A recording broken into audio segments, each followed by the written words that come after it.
Something happened while you were not watching. Heaven grew still.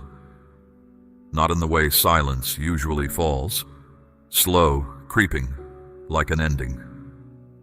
This was different. This was the kind of stillness that follows something rare, the kind that comes when all of heaven turns to look at the same thing at the same time. And what heaven turned to look at was you. I want you to hear what I am about to say, not as a comfort. Hear it as fact. You have been through things that had the full intention of finishing you, not discouraging you, not delaying you, finishing you completely.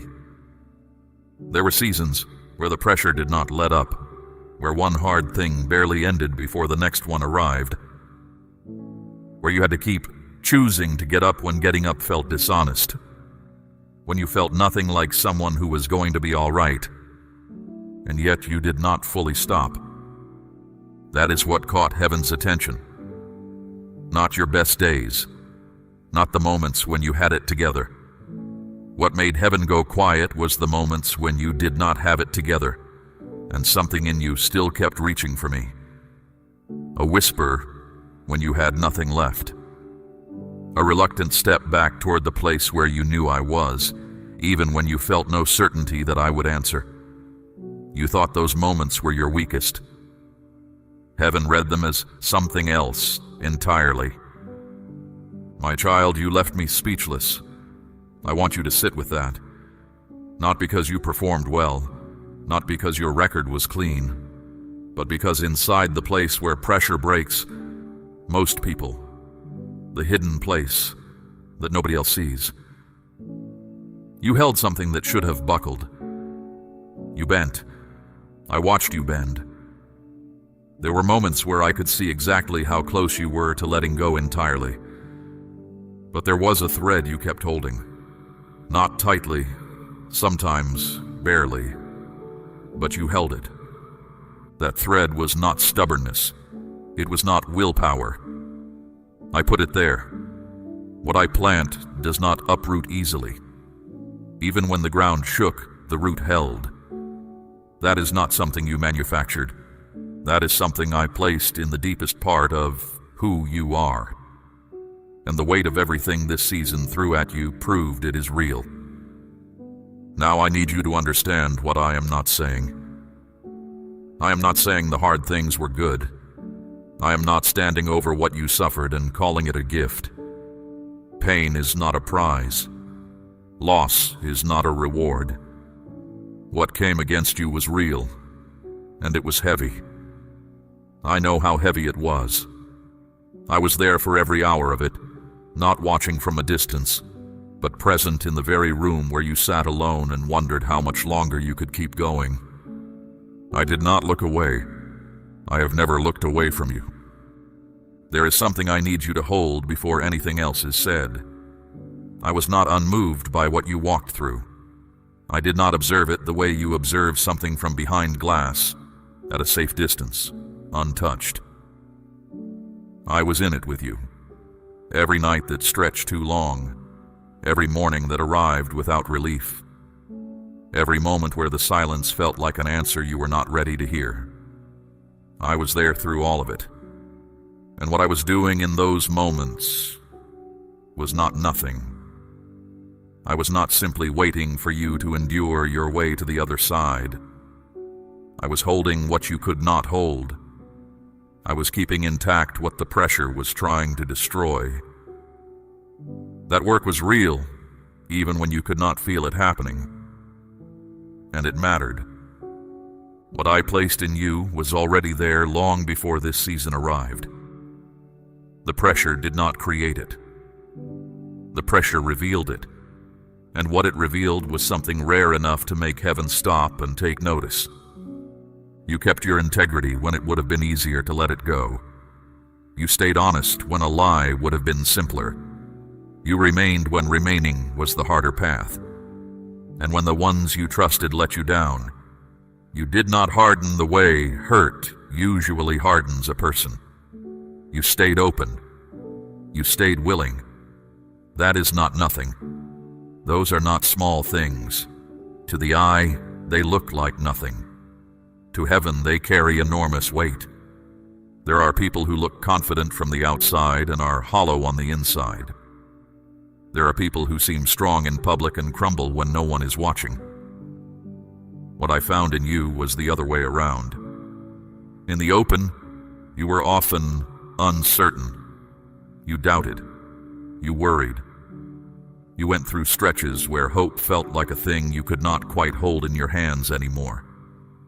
But in the place no one else could see, in the quiet core, where a person's real character lives, there was something stable, something settled, something that would not fully agree with the verdict being spoken over your life by the hardship, by the disappointment, by the voices that suggested you were ordinary and small. Heaven sees that place. I built it. And what I saw inside it moved me, not as a figure of speech, not as a comfort phrase, but in the way that truth moves the one who knows what it costs to make something hold. Now I want to tell you what was found inside that place. I want to name it clearly. I want you to hear it plainly, without the filter of doubt softening it, before it can reach you. Because what was discovered about you in this season is not small. It is the kind of thing that shifts how you see your past, your present, and the ground you are about to walk into. So before I tell you everything else, before I speak of what comes next, what is shifting, and what is being released over your life, receive this one thing first. You were not forgotten. You were never abandoned. The quiet was not emptiness. What you lived through was seen in full, from the first moment the weight arrived to the last hour of the longest night. And what was found inside you when the pressure was at its heaviest, that is what I have come to speak to you about today. There is a word for what I found inside you, but I want to approach it carefully, because the first time most people hear it applied to themselves, they resist it. They shake their head. They think of all the ways it could not possibly be true. The word is rare. Not rare because you have never made a mistake. Not rare because you are better than the people around you. Rare because of what was found underneath the pressure. Rare because of what did not leave when everything else seemed to. When betrayal came, I watched for bitterness. In most people, bitterness arrives quickly after a wound. It makes a certain kind of sense. The hurt is real, the cause is unjust, and bitterness at least feels like something. Like a grip on the situation. Like a way to not be helpless. But when betrayal came to you, and it did come, I watched your heart, and what I found was not bitterness taking root. There was pain, real pain. But the bitterness had nothing to grip. Something in you kept releasing the very thing that should have poisoned you. Not quickly, not without a fight, but it kept releasing. That is not common. When silence stretched on longer than you expected, when answers did not come and explanations did not arrive, I watched for what fills that space in most people's hearts. Long silence breeds anger in many people, or resignation, or the slow, quiet decision to stop trusting. In you, the silence hurt. I will not pretend otherwise. But underneath the hurt, you kept something alive that most people release in those seasons. You kept reaching. Small, quiet, sometimes barely a reach at all. But you did not go fully silent on me. You kept the line open even when you heard nothing back. That is the kind of faith that counts, not the faith that praises loudly when things are good. The faith that sits in a dark room and whispers my name anyway, not because it feels anything, but because it refuses to let go completely. I found loyalty in you, where others left. Not the kind of loyalty that is easy to maintain when things are going well. the kind that holds when holding costs something. I found patience in places where frustration would have been completely understandable. You were not patient because it was easy. You were patient because something in you chose it, even when everything else pushed against it. I found kindness still operating in you after you had been treated without kindness. You still chose to be gentle when you had every right to harden. You did not perform that softness for people to observe. I watched it in your private choices, in how you treated others when no one was grading you, in the decisions you made when the only witness was yourself and me. That is the real measure of a person, not what they do on display, what they do when they are alone and tired and the easier wrong is available. And I found something else, something even harder to hold on to after the kind of pain you walked through. I found that your ability to feel with other people did not close down. After being hurt yourself, there would have been no shame in pulling back, in protecting yourself, in deciding that you had enough to carry without taking on the weight of others. But that is not what happened. You remained open. You still felt the weight of other people's struggles, even when you were under your own. You still made room. You still showed up. That is an uncommon thing in a person who has been through what you have been through. That combination, loyalty under pressure, faith that holds through long silence, compassion that survives personal pain, does not occur automatically. I have watched people go through tremendous weight and come out closed, armored, unreachable, hardened in the way that something becomes when the life is pressed out of it. What you came out with was different. You came out with something I can only describe as depth. Depth does not announce itself. It does not ask for recognition. It does not even always know it is there, but it shows up when it is needed. It shows in how you handle things that are too heavy for a shallow person to carry. It shows in the choices you make when no one is watching and the easier wrong is right in front of you. It shows in the way you enter a room, even now, even after everything, still carrying something that has not been used up. You have depth, my child. It was built through things that cost you, through seasons that asked more than you felt you had, through moments where the only way through was through. And what was built in those moments is real. It is not a feeling or an impression. It is something solid. It has already been tested under conditions designed to destroy it, and it held. You thought those seasons meant something was wrong with you. You measured yourself against people who seemed further along, people who looked like they were moving forward while you felt stuck. But that comparison was never a fair one. Their path was not your path. Their timeline was not your timeline. And what was being built in you during that time was something that does not get built while you are moving fast. It gets built in the slow places, in the still places, in the places where there is nothing to do but hold on. You held on. And what was found in you because of it is something heaven has not been quiet about. Most people will never know what was found, but you were drawn to this moment for a reason, and that reason is this. Heaven has something to say to you that has been held long enough. Declare your Amen if you have faith. The attacks you experienced were not random. I need you to understand this clearly, because many people look at the hardship they have faced and conclude one of two things. Either that they are unlucky, or that somehow they deserved it. Neither is what happened with you. The attacks that came against you were specific, targeted. That is not something to take lightly. You do not deploy targeted pressure against something ordinary. You do not spend focused energy trying to undo something that poses no threat. The enemy studied you before he moved, and what he studied alarmed him. He saw what I placed inside you, He could not create it. He could not take it. But he could try to get you to walk away from it voluntarily. He could not erase your calling.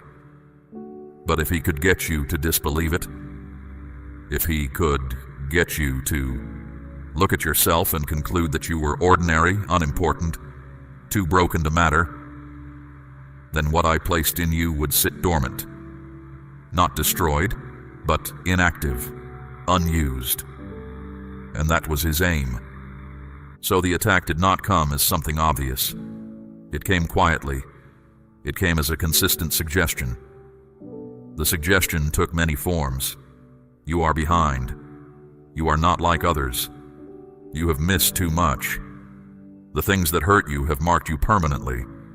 You will always be at this same level. No one who really sees you stays. These were not idle thoughts. They were placed with purpose. The enemy does not waste effort on targets that do not matter to him. The very consistency of the pressure is itself a signal. It tells you something about what was at stake. There were times when you believed the lies. I will not pretend otherwise. There were seasons when you looked at yourself and what you saw was mostly the damage. When you measured yourself against others and came away feeling small. When the whisper that said you had been passed over felt more real than anything I had told you. You almost settled into that conclusion. You almost signed your name to the sentence that said you were finished, but you could not fully commit to it. Every time you moved close to accepting the worst as permanent, something would resist. Not loudly, sometimes just a flicker, a reluctance, an unwillingness to completely let go of the possibility that the story was not over. That resistance was not yours alone. It was also mine. I kept a thread of truth alive in you even when the lies were loudest. I would not let the truth about who you are be permanently buried under a deception, because what I placed in you is real, and real things do not respond to the enemy's authority. He had access to your circumstances. He never had access to your core. So the lies came in through the side doors. He used comparison, placing people in your view who seemed further along, more confident, more established. And slowly, comparison did what comparison always does. It made you measure progress on a scale that was never designed for your path. You started judging your timing by someone else's calendar, your worth by someone else's visible results. And that is an impossible way to measure anything real. He used shame. Shame for choices made in harder seasons. Shame for the gaps. Shame for what you had not yet done, for what you had not yet become. Shame is a specific kind of attack. It does not just say you did something wrong. It says you are something wrong. There is a difference. Conviction points to a specific thing and invites correction. Shame points to your whole person and invites you to disappear. That was the aim, to make you pull back, to make you feel that the best thing you could do for everyone was to make yourself smaller. But what I put in, you cannot be taken away. Not by the weight of your history, not by the mistakes that live in your past, not by the disappointment that came through people who should have been safe, not by the seasons that lasted longer than you could have anticipated. None of those things hold the authority to unmake what I spoke into being in you. The enemy tried every entrance. He found your doubt and used it. He found your longing for approval and turned it against you. He found the places where you were most sensitive and pressed there. But what I have written in you is not written in something that pressure can reach. He could bend you toward the lie. He could not get you to swear allegiance to it. And that made all the difference. You are still here. That is not a small thing. Every time the attack came and you did not stay completely gone, every time you came back, even reluctantly, even exhausted, even unsure, the enemy's plan failed. Not dramatically, not with a shout. Just quietly, faithfully. He failed. My child, I am asking you to place a portion of what you have, something of real weight, upon the altar of this work, as gold laid on the scales of this calling. Let it be a seed sown into deep water, an offering set on stone, not held back in fear. This is proof that your trust rests in my hand to provide, and that your heart no longer clings to lack. What you release in faith does not leave your life. It moves ahead of you into the harvest I'm preparing. What was built in you through those attacks stands intact. The lies shape no permanent thing in you. They came and they pressed hard, but the foundation I laid held. The truth lived beneath everything that was piled on top of it. And because it is still there, undestroyed, uncancelled, it is now free to rise. I need you to understand something that might have caused you pain at the time. The truth I am telling you now, I have known it the whole time. It was never hidden from me. And there were moments, seasons even, when you cried out and asked me to show you who you were, to confirm your worth, to tell you plainly what was happening and why and where it was all going. And I stayed quiet. I want to explain that silence to you now, because you deserve the explanation. Revelation does not travel well to a heart that is not yet ready to carry it. That is not a criticism of you. It is a matter of structure. If I had spoken this truth to you too early, before the shaping, before the stretching, before you had learned to distinguish between approval from people and direction from me, it would not have helped you. It would have worked against you. And I will not do things that work against you, even when they feel like the thing you need most in the moment. There are two ways early revelation can damage a person. The first is pride. When someone learns something true and significant about themselves before their character is ready to hold it, the truth curls in on itself and becomes arrogance. They begin to perform an identity rather than carry one. They stop needing me because they feel they now have an answer about themselves.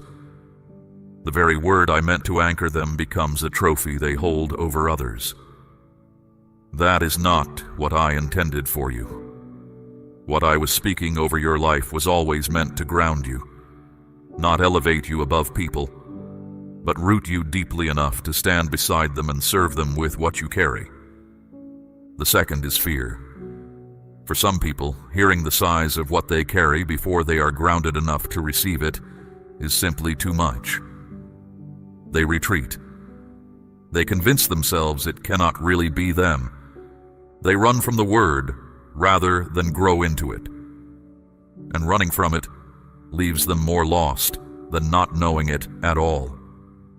I watched you carefully through this season. I watched whether difficulty was making you humble or making you brittle.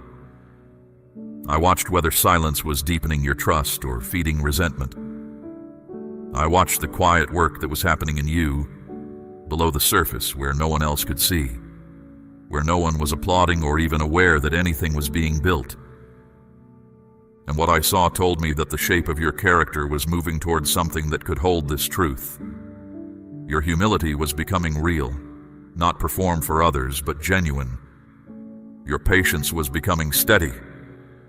Your need for me was growing bigger than your need for recognition. Those shifts matter enormously, because a person who needs me more than they need attention can carry revelation without it distorting them. The silence was not neglect. It was precision. I was not absent from you. I was doing something more important than speaking. I was forming the vessel so that what I poured into it would hold. You felt delayed. I understand that. From where you were standing, it looked like standing still while others moved forward. That experience was real, and I am not dismissing it. But delay is not denial. A thing being carefully formed takes longer than a thing being rushed. What I was building in you was never going to be rushed. The depth I placed in you requires time. You cannot fast-forward roots. You cannot skip the invisible work and arrive at visible fruit with anything real beneath it. The process had to be honored.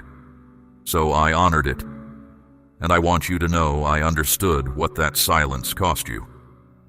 I did not take it lightly. The silence also kept you safe in a way you could not have recognized at the time. Some things placed in the light too early are consumed before they are strong enough to hold their ground. Some flames lit in the wrong season are put out before they can grow into fire. I was not withholding something good from you. I was protecting something good from being exposed before it was ready to hold up under what would come against it. The seasons that felt like nothing was happening, those were not empty. Things were happening in you during those seasons that could not have happened any other way. When there were no outward signs of movement, there was inward work. When there was nothing visible to show for the time, there was something invisible being secured. You were being formed in the way that real formation requires. Slowly, quietly, without applause, without an audience, and you did not waste those seasons. Even when it felt like you were simply enduring them, something was being laid down in you that will outlast every difficulty that placed you there. Now the form is ready. The character can carry what the calling requires. The humility is in place to hold the truth without it becoming distortion. The depth is there to receive revelation without it becoming pride. And that is why I am speaking now. Not sooner, not later. Now. The timing was never cruelty. It was care. Your worth was never in question. It was settled before you ever had to prove anything. What I was waiting for was the right moment to hand something into hands that were ready to hold it. And those hands are now ready. There is something I want to add that I do not want to pass over. The silence was never about your performance. It was never a withholding based on whether you had done enough or believed strongly enough. Your worth was never the variable. It was settled before you ever had to prove anything to me. What I was holding back was not a verdict on your value. It was a timing decision about what you were ready to receive. And now you are ready. You are not the same person you were at the beginning of this road.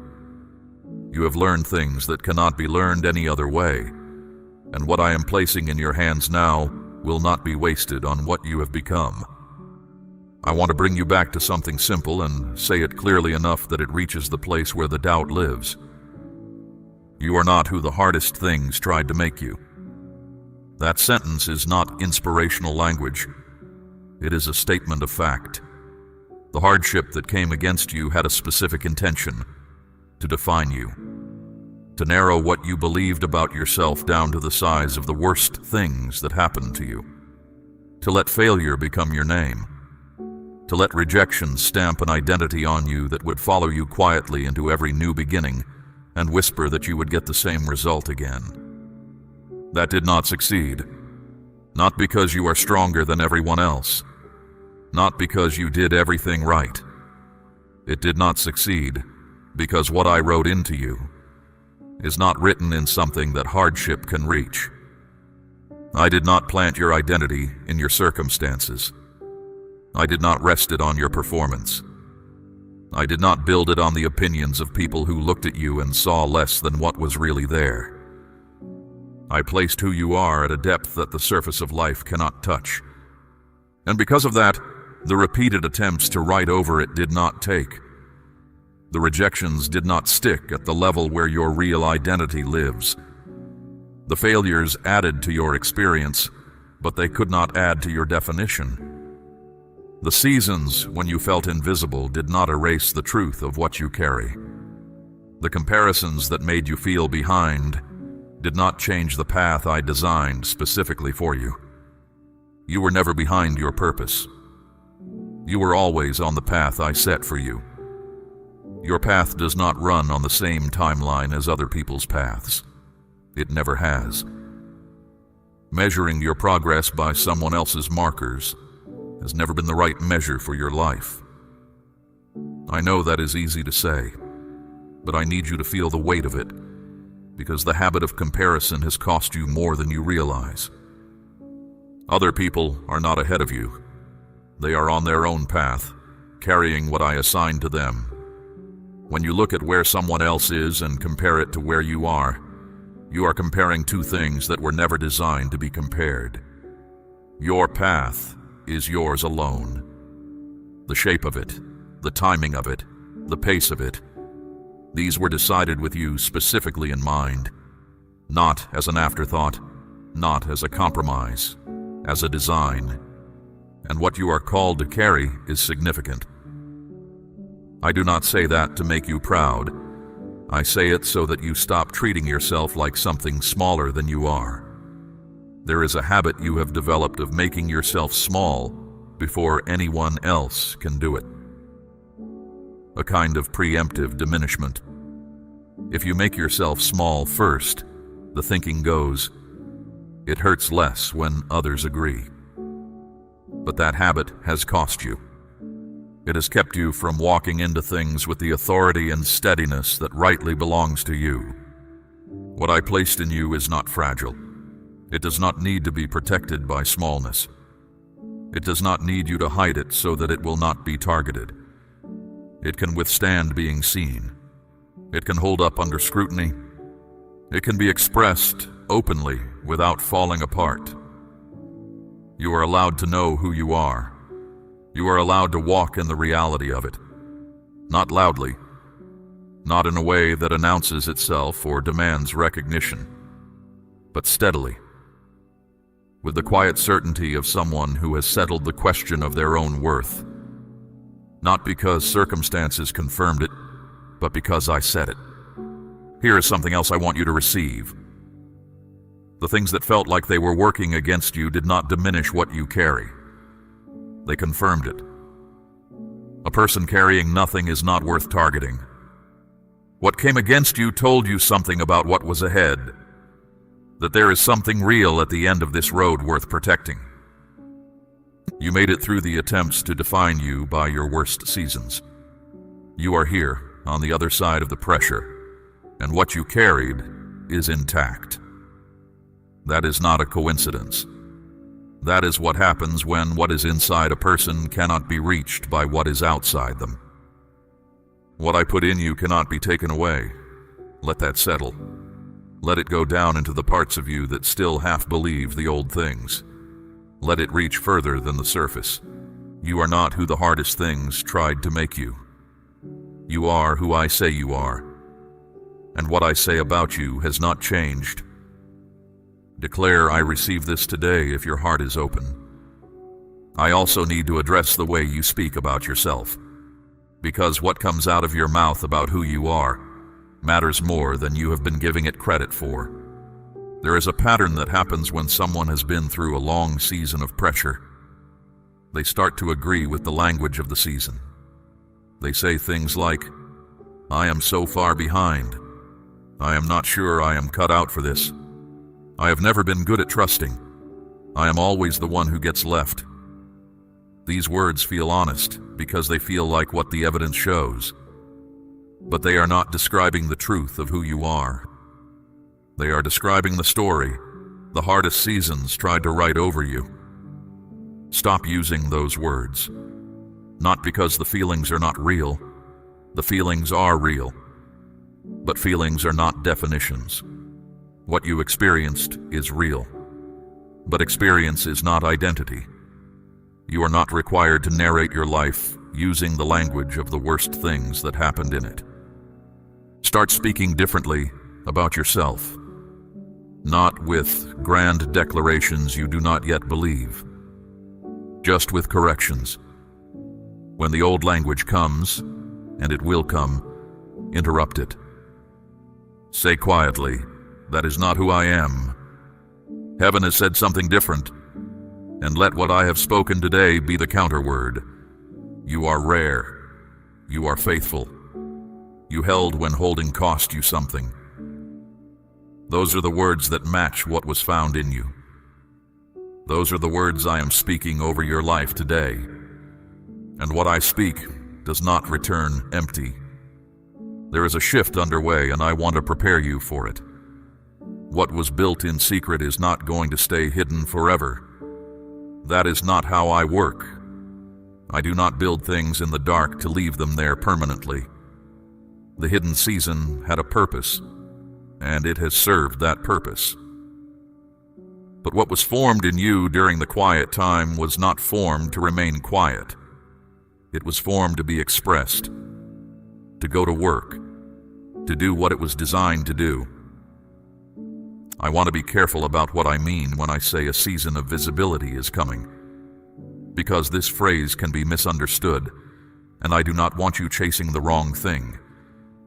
I am not promising fame. I am not guaranteeing that the world will take notice of you in any particular public way. That kind of visibility is not what I am speaking about here. What I mean is something simpler and more significant than that.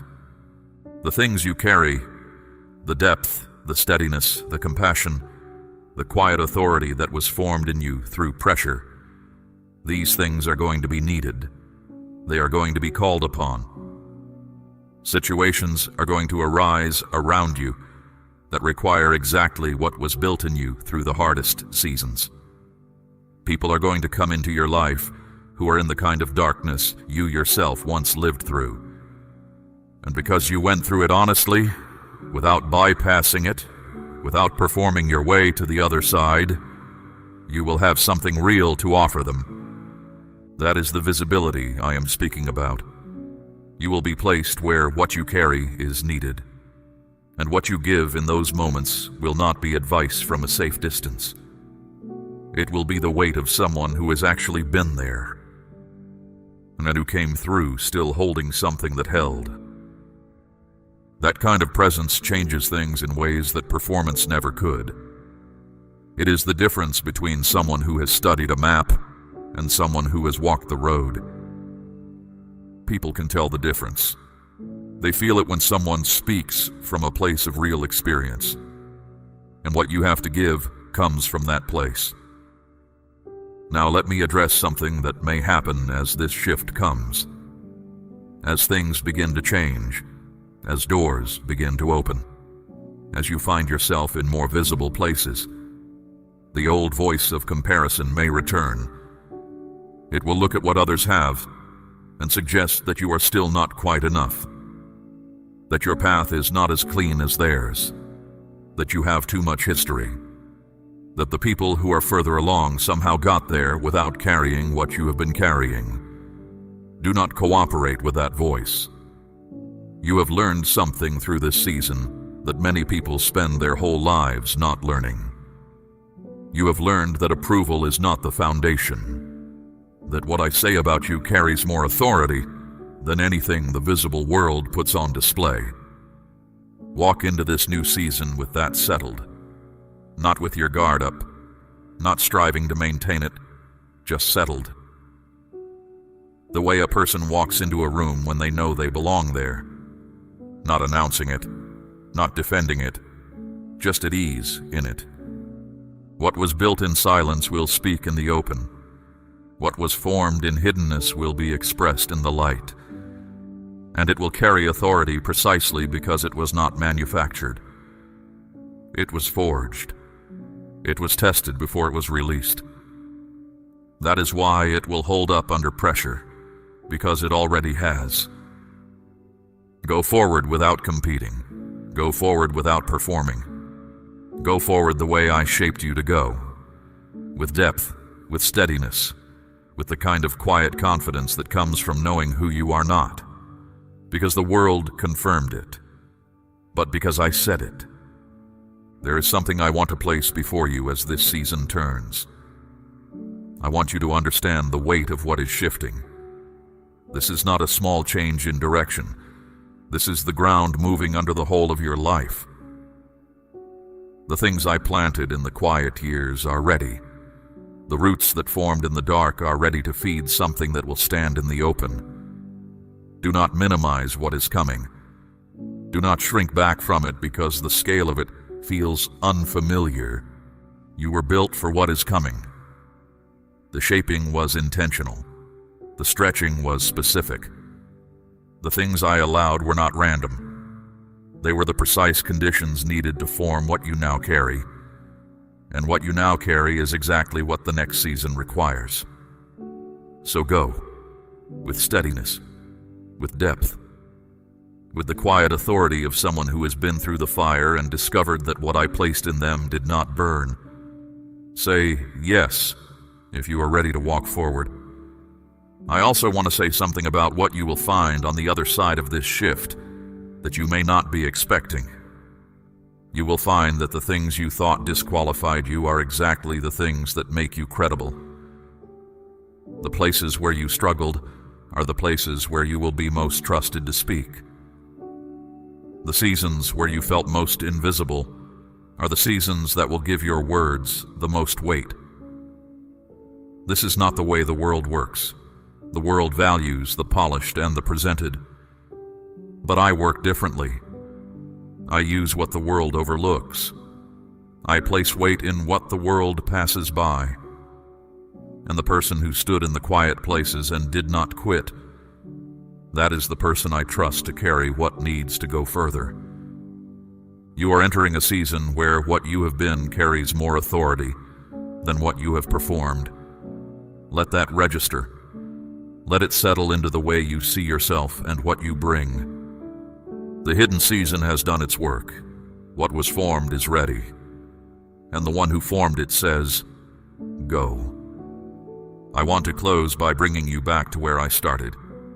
Because it matters, and I do not want you to move past it too quickly. You left me speechless, not in a theatrical way, not as a phrase chosen to make you feel good. I mean something very specific by it. When I look at the whole of what you walked through, not the best parts, not the easy stretches, but the full weight of the hardest seasons, the long silences, the moments when everything around you said to stop. And I look at what did not leave you, what held in the center of all of that. I am moved by it in a way that words do not capture cleanly. You are stronger than you have allowed yourself to believe, not stronger in the sense of being unmoved. You were moved. I watched it. You were shaken, pressed, worn down, confused, hurt by things and people that should have been safe. Your strength is not the strength of someone who felt nothing. It is the strength of someone who felt everything and still did not break at the core. That is a different kind of strength. It does not look impressive from the outside. It does not make noise. But when the pressure is real and the cost is high and the easy exit is right there in front of you, this is the strength that stays. And staying, when staying costs you something, is the only measure that ultimately matters. My child, I need you to change how you speak about yourself. Not dramatically, not with declarations that feel hollow. Just stop using the words that do not match what I have told you today. Stop saying you are weak when you have carried things that would have broken most people open.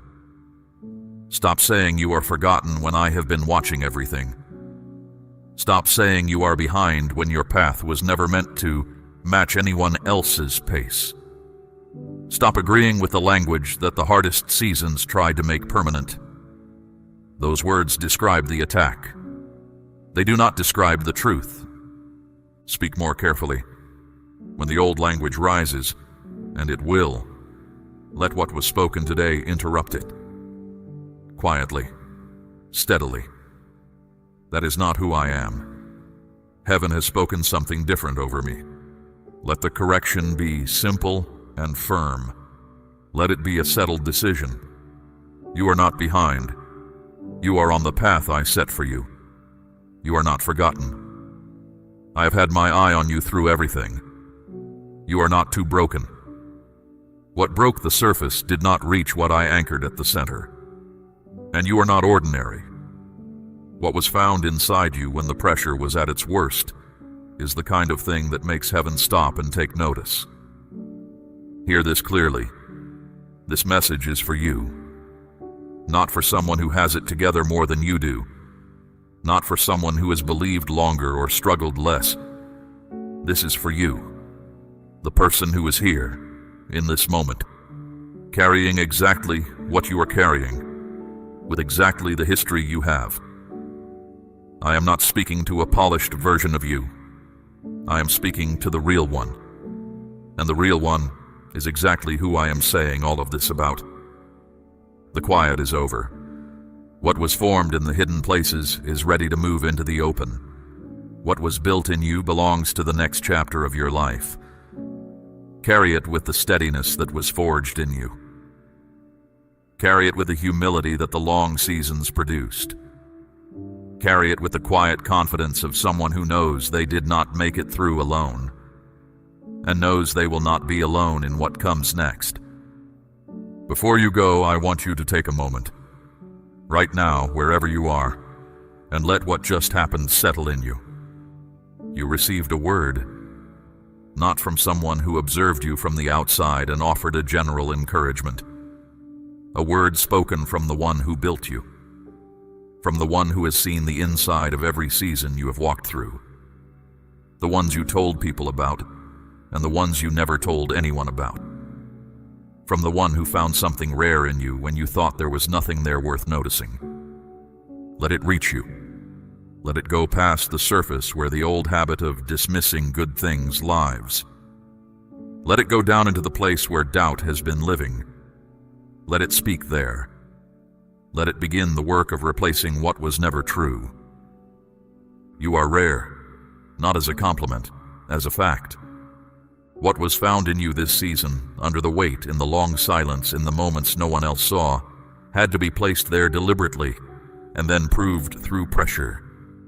And it has been proved. The testing confirmed what I always knew was there.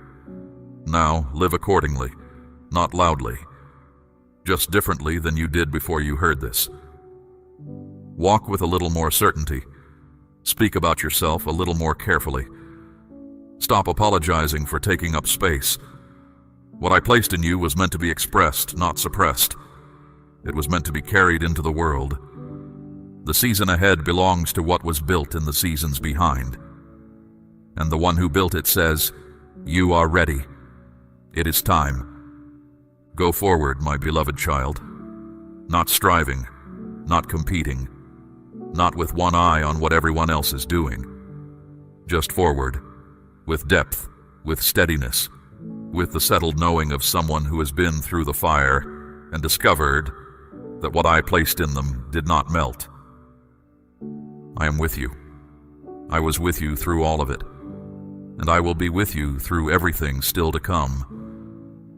What I spoke over you today does not expire. It does not wear off when the feeling fades. It stands because I stand behind it. Carry it. Live it. Let it be the new foundation that the next season of your life is built on. Declare Amen as a seal over every word spoken to you today. We run on viewer support only. For exclusive member-only content, scan the QR or see the pinned comment. God bless you.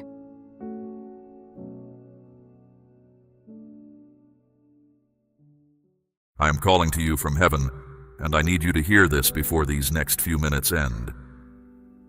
Something serious is entering your life. Do not turn away from this moment, because it will not come again in the same way. I am speaking to you clearly, directly, so that you are not caught unprepared. What is coming is not sent to destroy you, but it will test your strength, your faith, and your trust in me in ways you did not expect. Listen closely. I see the path ahead of you more clearly than you see the ground beneath your feet. I know the shift that is about to take place. That is why I am speaking with urgency, not to frighten you, but to wake you. There are moments in a life when everything changes quickly, and you are standing at the edge of one now. If you ignore this call, you will walk into it blind. If you listen, you will walk through it with power and clarity. Slow your thoughts. Quiet your heart. Let everything else wait, because nothing else you were about to do carries the weight of what I am telling you now. The enemy would rather you stay distracted than prepared. He does not need to defeat you if he can simply keep you from paying attention. But I have interrupted your day on purpose. You were drawn to this moment by my will, not by chance. There is something precious in your life that I am protecting.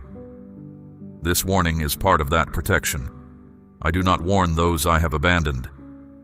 I warn those I am guarding, the way a father wakes the household before the storm reaches the door. So understand what this moment means. It means I am watching over what concerns you, and I have judged you ready to hear what is coming. The seriousness of what approaches is not about harm alone. It is about transformation, and transformation demands your full attention. There will be confusion around you. There will be voices pulling you in different directions, situations pressing on your patience, moments when the air itself seems to tighten. You may feel pressure building, as if something is closing in. But hear me. I'm already standing ahead of you. I'm making a way where you cannot yet see one. What feels overwhelming to you has already been measured by me, and I measured it against the strength I placed in you. I know you have been tired. I know there have been long stretches when nothing seemed to move, when you asked for change and heard only silence. This day is different. This is a turning point, and your awareness will decide your outcome. If you stay alert and grounded in me, you will not be shaken, even when everything around you trembles. Your steadiness does not come from you alone. It comes from my presence, and my presence does not leave. Things will try to pull at you in the days ahead. Some will seem urgent but carry no real weight. Others will whisper and matter greatly. You must learn the difference, and I will teach you. Stay close to me. Stay quiet in your spirit. I will guide you step by step through everything that is about to unfold. You are not being left to figure this out on your own. What is coming may uncover hidden things, truths that were kept from you, people and situations that were never what they appeared to be. Do not be afraid when the covering is pulled back. Truth is part of your protection, even when it stings. I am removing what does not belong in your life, and removal is rarely comfortable. But what leaves is making room for what I have prepared, and what I have prepared fits the purpose I wrote for you. You have been asking me for change. Now change is approaching, and it requires your trust. That is why my voice carries this weight today. You are not alone in this, and you are not powerless in it. I am with you in every step you're about to take.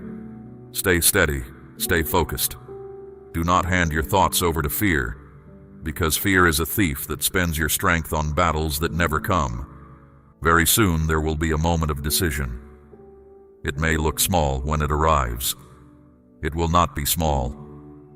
It will shape the direction of everything that follows, and that is why you must remain connected to me now, before it comes. When that moment stands in front of you, do not rush. Do not react out of panic. Respond with the peace I am building in you today. I will place the right thought in your mind at the right hour. I will set the right stirring in your heart. You will know. Understand this also. Not everything that feels urgent is meant to be acted on now, and not everything that seems delayed is meant to be forgotten. Discernment is the skill of this season, and discernment grows in nearness to me. I am sharpening your awareness so that when the hour comes, you see clearly while others squint in the dark. This is part of your growth. It is leading you into a stronger version of yourself than comfort could ever have produced. And do not forget this, even under the weight of my warning. What is entering your life carries opportunity inside it. It is not only a trial, it is a doorway. And behind that door is something you have been waiting on for a long time. Face it with fear, and you will struggle against it. Face it with trust, and you will rise on it, the way a bird rises on the very wind that beats against it. I am calling you to rise. I am not calling you to shrink back. So take a breath and receive this word as it is meant, not as a threat hanging over you, but as a lamp lit before your feet while the night is still dark. I do not wake my children for nothing. I wake them because the hour matters and because I intend for them to stand. Declare your amen if you have faith. Now let me tell you how you will recognize what is coming. You will sense it in small moments. A sudden thought that arrives from nowhere. An unexpected feeling that rises without explanation. A quiet unease when everything on the surface looks normal. That is why I am preparing your heart now, so that you notice what others walk straight past and respond with wisdom instead of confusion. There will come a moment when something feels slightly off. Nothing you can point to. Nothing you could explain to another person. But it will not sit right within you. Do not dismiss that feeling. That is my spirit, tapping on the wall of your heart, telling you to pay attention. You have spent years doubting yourself, talking yourself out of what you sensed. That season is over. I am teaching you to trust what I place inside you. That inner knowing is not anxiety. It is guidance, and it exists to keep your feet off ground that was never meant to hold you. Understand what this shift is really for. It is not here to break you. It is here to reveal where you truly stand. It will expose your habits, your reactions, the corners of your character that comfort has allowed to stay soft. You may feel challenged in ways that seem unfair, but I am allowing these moments because I am building someone who cannot be easily shaken. You are being refined, not rejected. Hold those two words apart in your mind, because the enemy will try to make them sound the same. There will be people involved in what is coming. Not all of them carry clean intentions. Some will speak kindly while planning otherwise. Some will confuse you. Some will disappoint you in ways you did not see coming. Do not let this harden you. I am opening your eyes so you can see who belongs in your life and who has only been standing near it. This is a time of separation. What is true will remain standing. What is false will fall away on its own, without you having to push it. When tension rises, you will feel the urge to react fast, to defend yourself, to fix everything in the same hour it breaks. Resist that urge. Not every situation deserves your response, and there are rooms where your silence will speak with more authority than anything you could say. I am teaching you to move with intention instead of impulse, so you do not start battles in a season that already carries enough weight of its own. There will be hours when you feel alone in this, as if no one on earth understands what is moving inside you. In those hours, remember who is nearest. I see every detail that others cannot see. I hear what you never say out loud. The quiet around you is not abandonment. Lean into my presence in those moments, and you will find a strength that no person could have handed you. And hear this, because it matters. The same season that brings the testing also brings openings. Doors will unlock quietly. Paths will show themselves when you least expect them. Clarity will drop into the middle of confusion, like light through a torn curtain. These are not accidents. They are my hand moving in your favor while the pressure is still on. Stay awake so you do not miss an open door because you were staring at a closed one. Do not let fear write the story of what is coming. Fear exaggerates. Fear takes a shadow and calls it a giant. But I am telling you the truth. Nothing enters your life without first passing through my hands. What approach has already been weighed. Its reach has already been limited. Its ending has already been bent toward your good. Fear does not know any of this. I do. A moment will come when you must choose between what your eyes report and what my voice has spoken. Your eyes will report uncertainty, unstable ground, numbers that do not add up. My word over your life will say otherwise. That is the hour when faith stops being something you hold and becomes something you stand on. Choose my word. Plant your feet on it even while the ground argues. Your patience will be tested in this season more than usual. Answers will come slower than you want. Movement will hide itself from your eyes. This is not neglect. I am teaching you to wait with strength instead of desperation, because the person who panics in the pause will stumble in the breakthrough.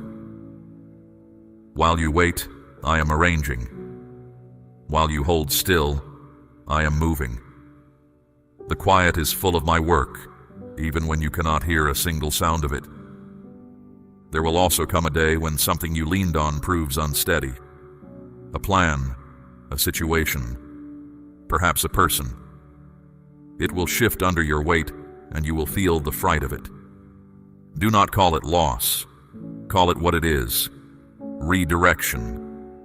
I am taking away props that could never support where you are going. What I have prepared for you needs a foundation that does not crack, and there is only one foundation like that. It is me. As all of this unfolds, watch what happens inside you. You will respond differently than you used to. You will think more clearly under pressure. A steadiness will surface in you that surprises even you. That is the fruit of listening. That is what happens to a person who stays present with me instead of running ahead of me. You are not who you were, and you are still becoming.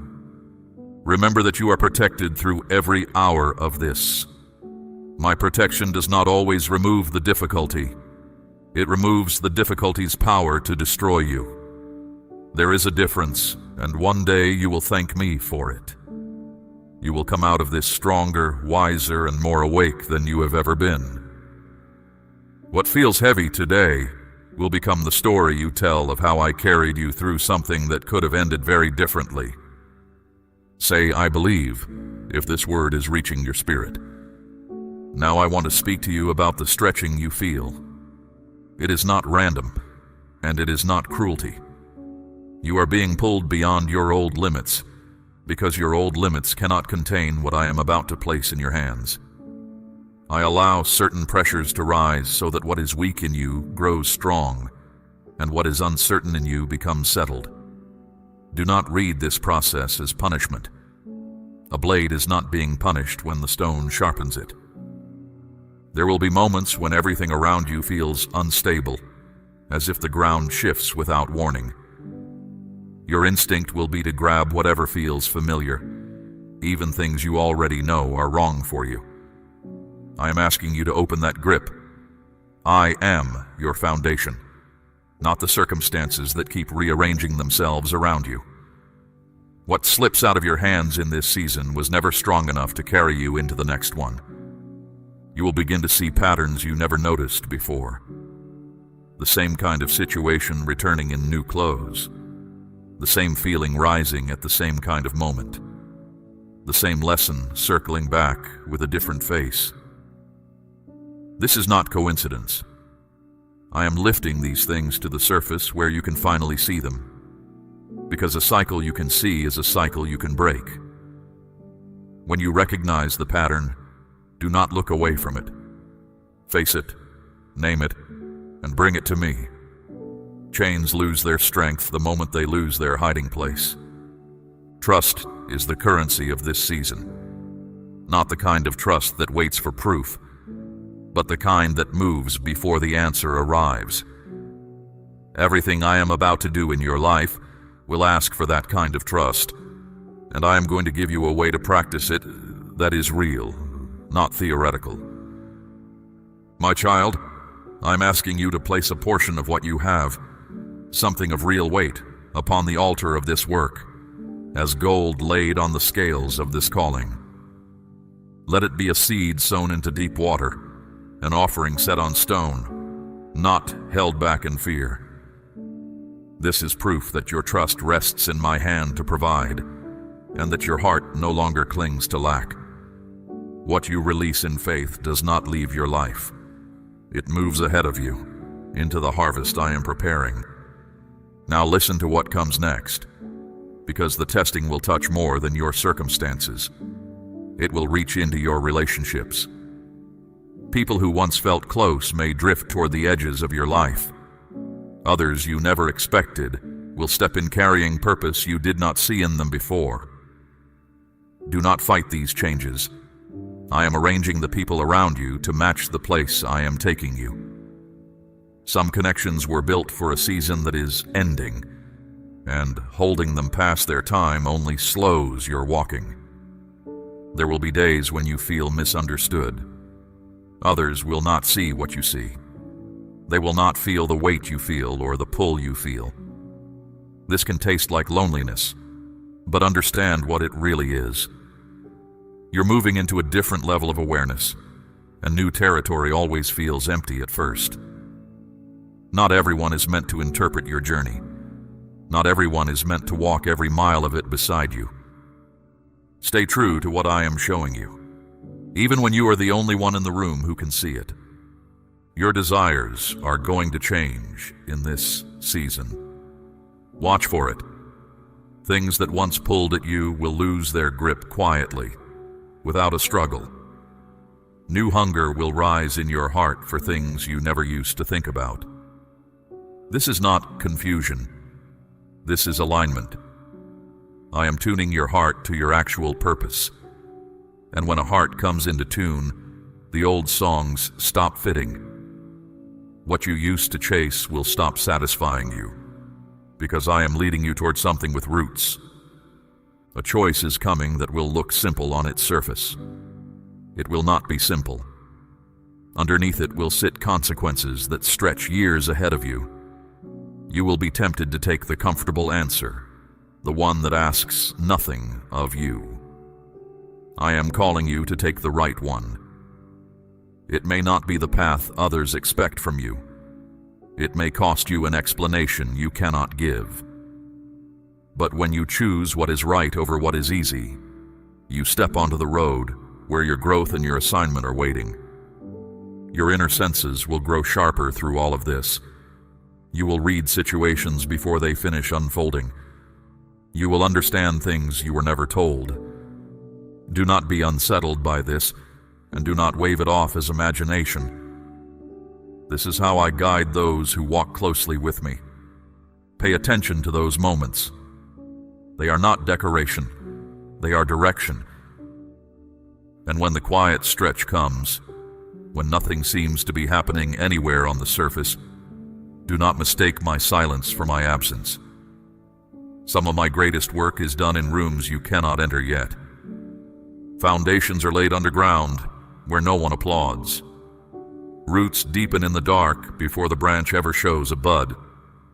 Stay faithful in the hidden season, because what is being assembled behind the veil is worth every day of the wait.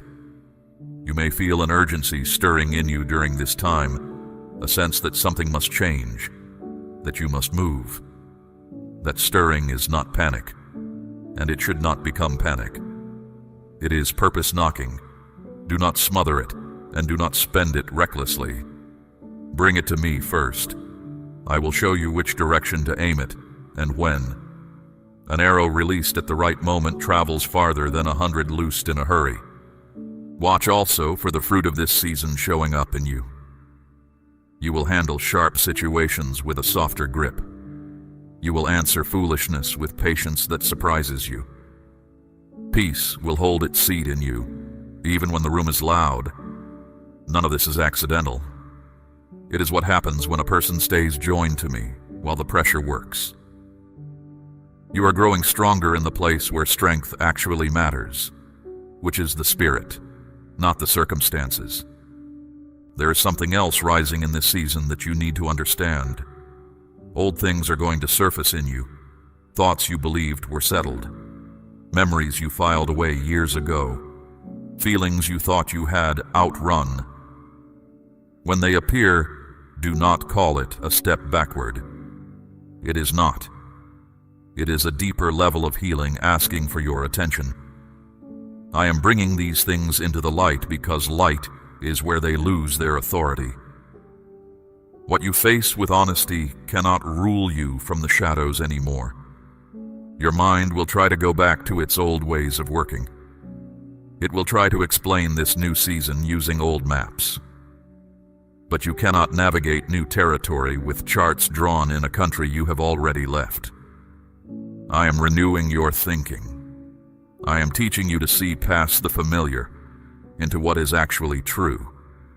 Let your perspective be rebuilt, even when the rebuilding feels strange.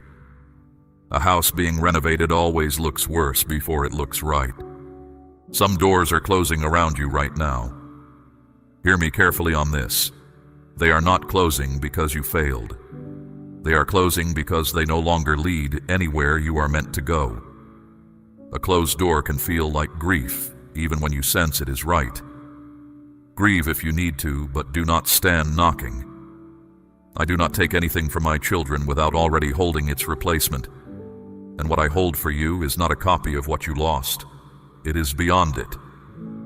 There will be a stretch of this journey where I ask you to move without full understanding. You will want the whole map. You will get a lantern. You will want the explanation.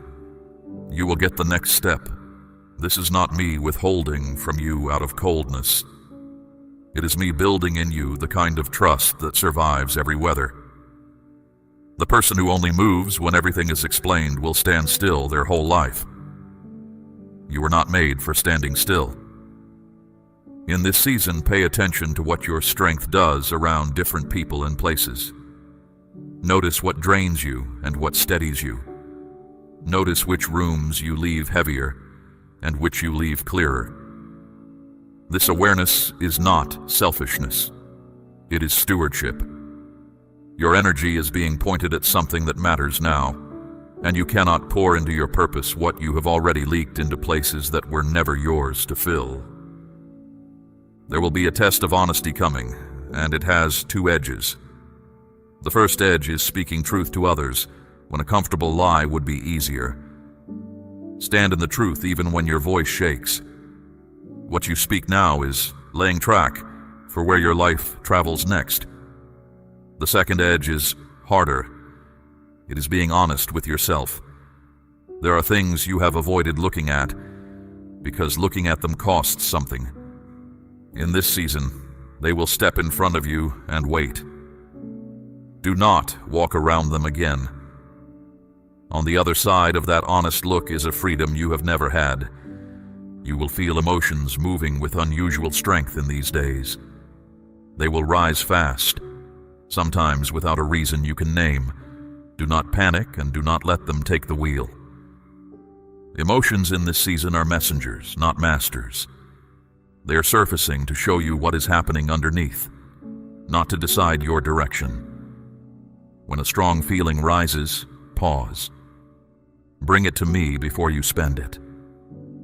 In that pause, you will find that clarity was standing there the whole time, waiting for the noise to pass. Something you have trusted may begin to show cracks. A plan you built, a direction you were sure of, an arrangement that once felt like stone. Do not hold it together with fear. If it cannot bear weight, better you learn that now than after you have built your future on top of it. I am letting you see the weakness early. That is not misfortune. That is mercy wearing work clothes. You will also be tempted to reach for fast relief, for the quick answer that makes the discomfort stop today. I am asking you not to. Sit inside the process, even when it presses. Some things I can only build in you while the discomfort holds the door open. The moment you understand this, waiting stops being torture and becomes construction. Not one honest day of it will be wasted. I do not waste my children's seasons. Around you, voices will multiply. Advice will come from every direction, some of it polished, some of it loud, some of it from people who love you but cannot see what I have shown you. You must learn to filter every voice through the peace in your spirit. When counsel is right, peace settles on it. When counsel is wrong, something in you stays restless no matter how reasonable the words sound. Follow the peace. It knows the way home. A weight of responsibility will settle on your shoulders in this season, heavier than before. Your choices are carrying more consequence now because your life is entering ground where more is at stake.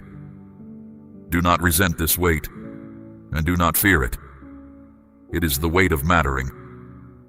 I do not load a back I have not strengthened, and I have been strengthening yours for longer than you realize. And you will outgrow something soon. Something that once defined you. A way of thinking.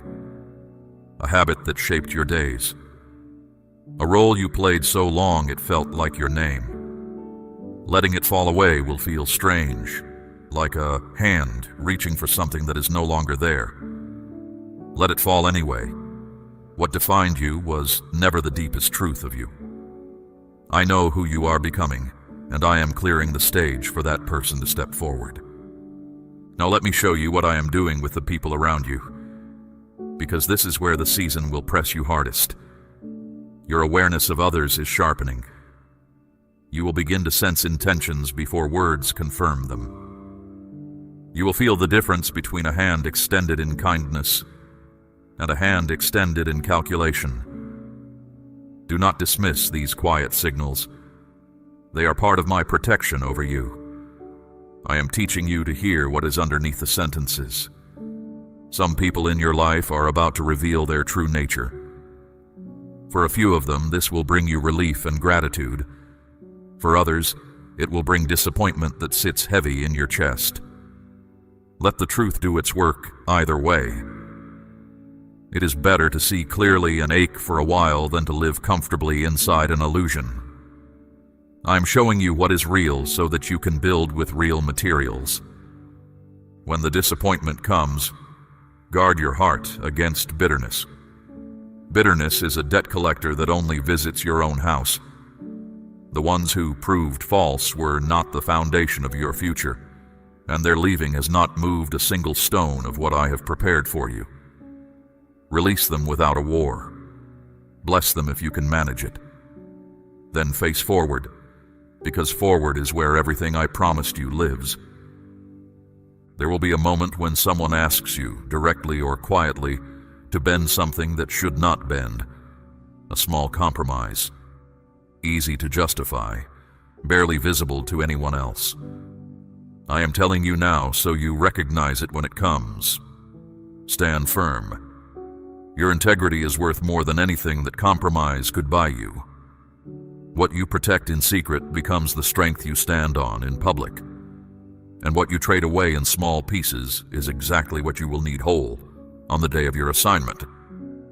You will feel a pull toward a simpler life in this season, a desire to put things down, to clear the table, to step away from noise that once entertained you and obligations that once flattered you.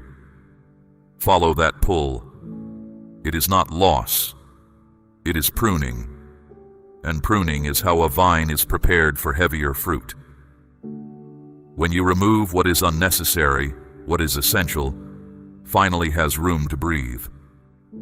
Your time is becoming more valuable now because your purpose is getting closer. You cannot scatter yourself across everything and everyone the way you once did. This is not coldness. It is aim. A river that spreads across a whole plain becomes a marsh. A river held between banks turns mills and carries ships. I am giving you banks. Let me narrow you toward what matters. More than one opportunity may arrive at the same time, each one waving for your attention, each one wearing urgency like a costume. Do not let the pressure of choosing quickly force you into choosing badly. What is truly yours does not demand confusion as its price. Take the time to stand before me with each option. The right one will hold still while you examine it. The wrong one will keep hurrying you. Very soon you will find yourself standing between two paths. One is familiar. It feels safe because you already know its every turn, even the turns that lead nowhere. The other is uncertain, and it carries a quiet pull of truth that you cannot fully explain. You will be tempted to choose the smaller life because it asks less of you. I am calling you to the path that stretches you, because your purpose is not waiting on the familiar road. Do not let comfort become the reason you stay where you no longer belong. When you step onto that stretching path, resistance will come. Some who know you will question it. A few may push against it openly. You may feel the pressure to explain yourself until everyone approves. Release that need. Not everyone is required to understand where I am taking you. Your assignment was never put to a vote. What matters is that you keep true to what I am showing you, walking steadily while the opinions blow past like weather. There will be days on that path when you feel you are moving entirely alone. Hear this. Solitary is not the same as abandoned. Some roads are built for one walker and me. In that aloneness, your ear will tune itself to my voice with a precision that crowds never allow. Many who carried great purpose walked stretches of it misunderstood. You are in good company, even when the road looks empty. And watch how fear begins to lose its grip on you through all of this. Things that once stopped you at the threshold will find their hands weaker. You will step through doorways you used to circle, not because the fears vanished, but because you grew past their reach. I've been feeding your courage quietly, meal by meal, and in this season you will discover how much taller it stands. A quiet confidence is forming in you, and I want you to recognize it when you feel it. It does not shout. It does not need an audience or applause. It is a steady knowing, rooted in your connection to me. And it will hold your spine straight when others question you. Let it guide your decisions. Let it shape how you enter rooms. This is not pride. Pride leans on itself. This leans on me. Hold on to this as the people around you shift and settle. No one who leaves takes your future with them, and no one who arrives brings it. Your future travels with me. People are companions on the road, some for a mile, some for many, but the road itself was laid by my hand. Keep your eyes on the one who laid it. Declare I receive it, if your heart is open to what I am doing in you. Let me show you something about your past that will change how you carry your present. Certain delays that once frustrated you were guarding you. Doors that would not open for you were holding back what would have harmed you. Plans that collapsed were collapsing away from ground that could not hold a future. You called those things failure. From where I stand, they were rescue. Now that you are here, at this threshold, some of that hidden reasoning will finally come into view, and you will understand why the timing had to bend the way it did. So when this new season asks you to wait again, wait differently. Wait like someone who has seen the pattern. Every hour that seems slow is an hour where something is being set in place for you. You do not rush a harvest by shouting at the field. You keep tending and you trust the seasons to keep their appointment. They always have. I have never once been late to anything that concerned you, even when I refused to be early. More responsibility is settling on you now, and I want you to read it correctly. It is not burden being dumped on you. It is trust being extended to you. A master hands the heavier charge to the servant who proved faithful with the lighter one. If your shoulders feel more weight this year, it is because heaven has judged them ready. Carry it with a steady stride. You are not being given 1 ounce beyond what I have fitted you to bear. Watch your reactions in the coming days, because they will tell you who you are becoming. Situations that once lit a fire of frustration in you will land differently. You will feel calm arrive where panic used to live. You will hear yourself answer with patience and wonder where it came from. It came from every quiet hour you spent with me. I've been reshaping your responses from the inside, and now the results are reaching the surface. But there will be one situation that comes dressed in familiar clothing. It will look like something you have faced before, and your first instinct will be to handle it the old way. Do not. The old response belongs to the old person, and the old person is not the one standing here.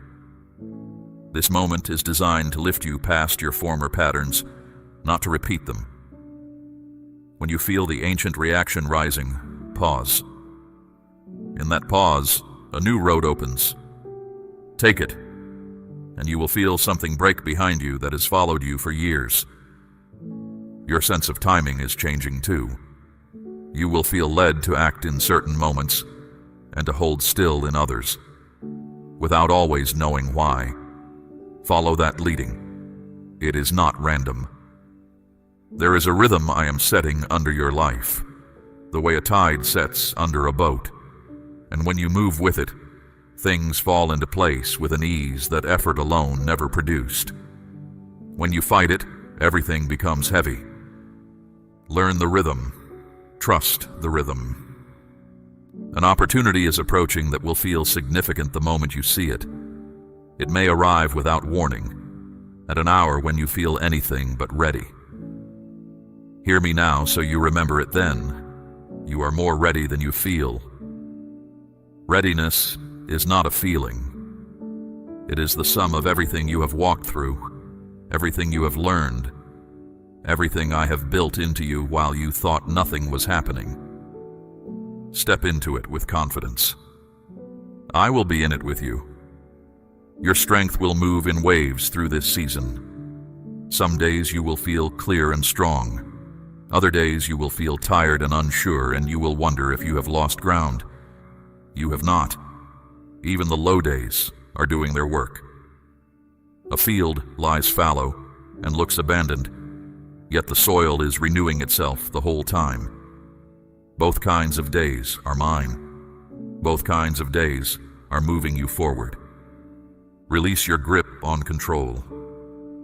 I know how tightly you have held the details, believing that if you managed every corner, nothing could go wrong. But your hands were never large enough for that job, and they were never meant to be. When you release what you cannot manage, you make room for me to move in ways your management never could. Trust me with the outcomes. You handle the obedience. I will handle the arranging. Even the places around you will begin to shift. Rooms that once felt comfortable may begin to feel too small, like a coat you have outgrown. New places will pull at your attention for reasons you cannot fully name. Pay attention to that pull. Geography can be part of alignment. I moved Abraham before I blessed him. Sometimes the promise waits at an address the comfortable never visit. And through all of it, your discernment will keep deepening. You will know things without being told. You will sense the right and the wrong of a matter before anyone finishes explaining it. Do not doubt these knowings, and do not demand that they justify themselves in words. This is the language I speak with those who stay near me. The more you honor it, the clearer it becomes. The more you dismiss it, the quieter it grows. Honor it. There will be an hour when everything in front of you is uncertain, and everything I promised feels far. In that hour, do not reach for what you can see. Reach for what I said. Sight reports the moment. My word reports the ending. And I am telling you now, before any of it unfolds, so that when it unfolds, you will remember. I told you, and I was already there. You are not walking toward this season unarmed. You are walking toward it accompanied, instructed, and loved. Keep your ear tuned to me, and your steps will not wander. even where the path has no markings. My child, we have walked a long road together already, and I have no intention of letting go of your hand now. Now hear the final portion of this word, because it concerns the hour when everything I have described begins to take visible shape. You are entering the phase where what was hidden will not stay hidden. The seriousness I spoke of at the beginning is going to step out of the shadows and stand where you can see it plainly. You will not be able to pretend that everything is the same, and you should not try.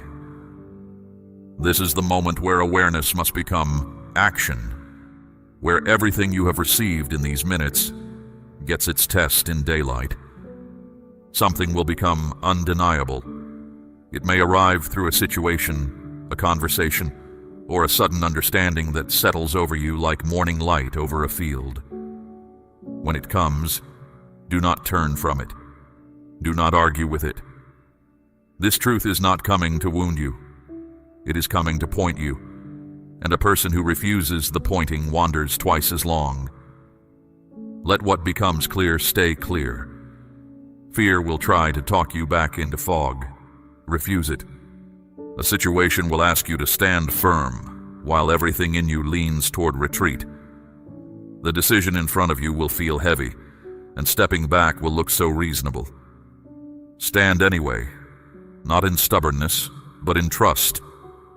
What you face in that hour is not greater than what I have placed within you, and I would not have led you to that ground if the ground could not hold you. Remember who walked you here. The same one stands beside you there. Your thoughts may scatter under the pressure, pulling in 6 directions at once, each one demanding to be followed. This is not evidence that you are failing. It is simply the noise that always gathers at a threshold. Quiet your mind. Come down beneath the noise to the still place where my voice lives. Chaos speaks in crowds. I speak in stillness. The direction you need will be waiting there, as it always has been. When the pressure feels like it is arriving all at once, remember that you were never asked to carry all of it at once. Take the peace that belongs to today. Leave tomorrow's peace where it lies. I divide burdens into days for a reason, and the person who gathers up a whole month of weight in one morning collapses under arithmetic I never assigned. One step, then the next. I am in each of them.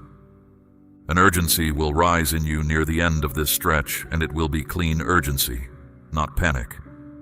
It will feel like something in you waking, reminding you that your hours matter and your strength has a purpose. Follow it. Move with intention. What you do in this window will shape the years that lean against it. But move as one who is led, not as one who is chased. There is a difference, and your peace will always tell you which one you are. You will be asked, one final time in this season, to be honest with yourself at a depth you have avoided. Whatever you have kept in the drawer, whatever you have promised yourself you would look at later, will ask for its hour. Give it the hour. Truth only frightens you from a distance. Up close, it turns out to be the door, and on the other side of that door is a lightness you have not felt in years. Then, after the pressing, comes the settling. Hear this promise and keep it near. The intensity will not last forever. There will be a moment when the noise thins, the dust comes down, and clarity takes its seat where confusion sat. In that stillness you will see the whole design, how each strange turn fed the road, how each closed door aimed you, how each hard week built what the easy weeks never could. Understanding will arrive like rain after long heat, and with it peace. You will look back at the person who first heard this warning and realize you are no longer that person. Your thoughts run in newer channels. Your responses carry more weight and less noise. Your faith has moved from your vocabulary into your spine. This is what I intended from the first word of this message, not merely to warn you, but to change what the warning found. So gather what you have heard and hold it with both hands. Something serious is entering your life, and now you know its purpose. It comes to test, and the testing will prove you. It comes to expose, and the exposing will free you. It comes to remove, and the removing will make room. Nothing about it is outside my sight, and nothing about it is beyond my reach. You have been told before it arrived, which means you will recognize it when it comes, and recognition is half the victory. Walk into these days with your head lifted. Keep your spirit quiet and your ears open. Refuse the counterfeit urgencies and honor the true ones. Guard your integrity in the small hours when no one is recording. Choose the stretching road over the shrinking one. Release what cracks and build only on what holds. And when the decisive moment stands before you, breathe. Remember this word and take the step I show you. I am not sending you into this season. I am walking you through it. There is a difference between a message shouted from a distance and a hand held along the way, and you have both today. The shout that woke you and the hand that stays. Others will wonder how you kept your footing when the season shook. You will know. You were told. You listened. And the one who told you kept every syllable of his word. My beloved, receive this final blessing over everything that is coming. May your eyes stay clear when others are clouded. May your heart stay soft without becoming weak, and firm without becoming hard. May every false thing fall away from you gently, and every true thing root itself deep. May you enter the testing hole and leave it stronger, and may the purpose I wrote for you find you standing exactly where I need you, at exactly the hour I need you there. The path from this moment forward is not empty. It is prepared, and it is watched, and it ends in something worth every step it costs you. What comes next for you is not small, and heaven is not distant from it. Rise each morning of the season, and remember, you were warned in love, armed in advance, and accompanied the entire way. Nothing that comes can take from you what I have placed in you. Nothing that leaves can carry away what I have promised you. Stand in that, and you will not be moved. Say, "Yes, Father, I am ready," if you will walk this season with me. We run on viewer support only. For exclusive member-only content, scan the QR or see the pinned comment. God bless you.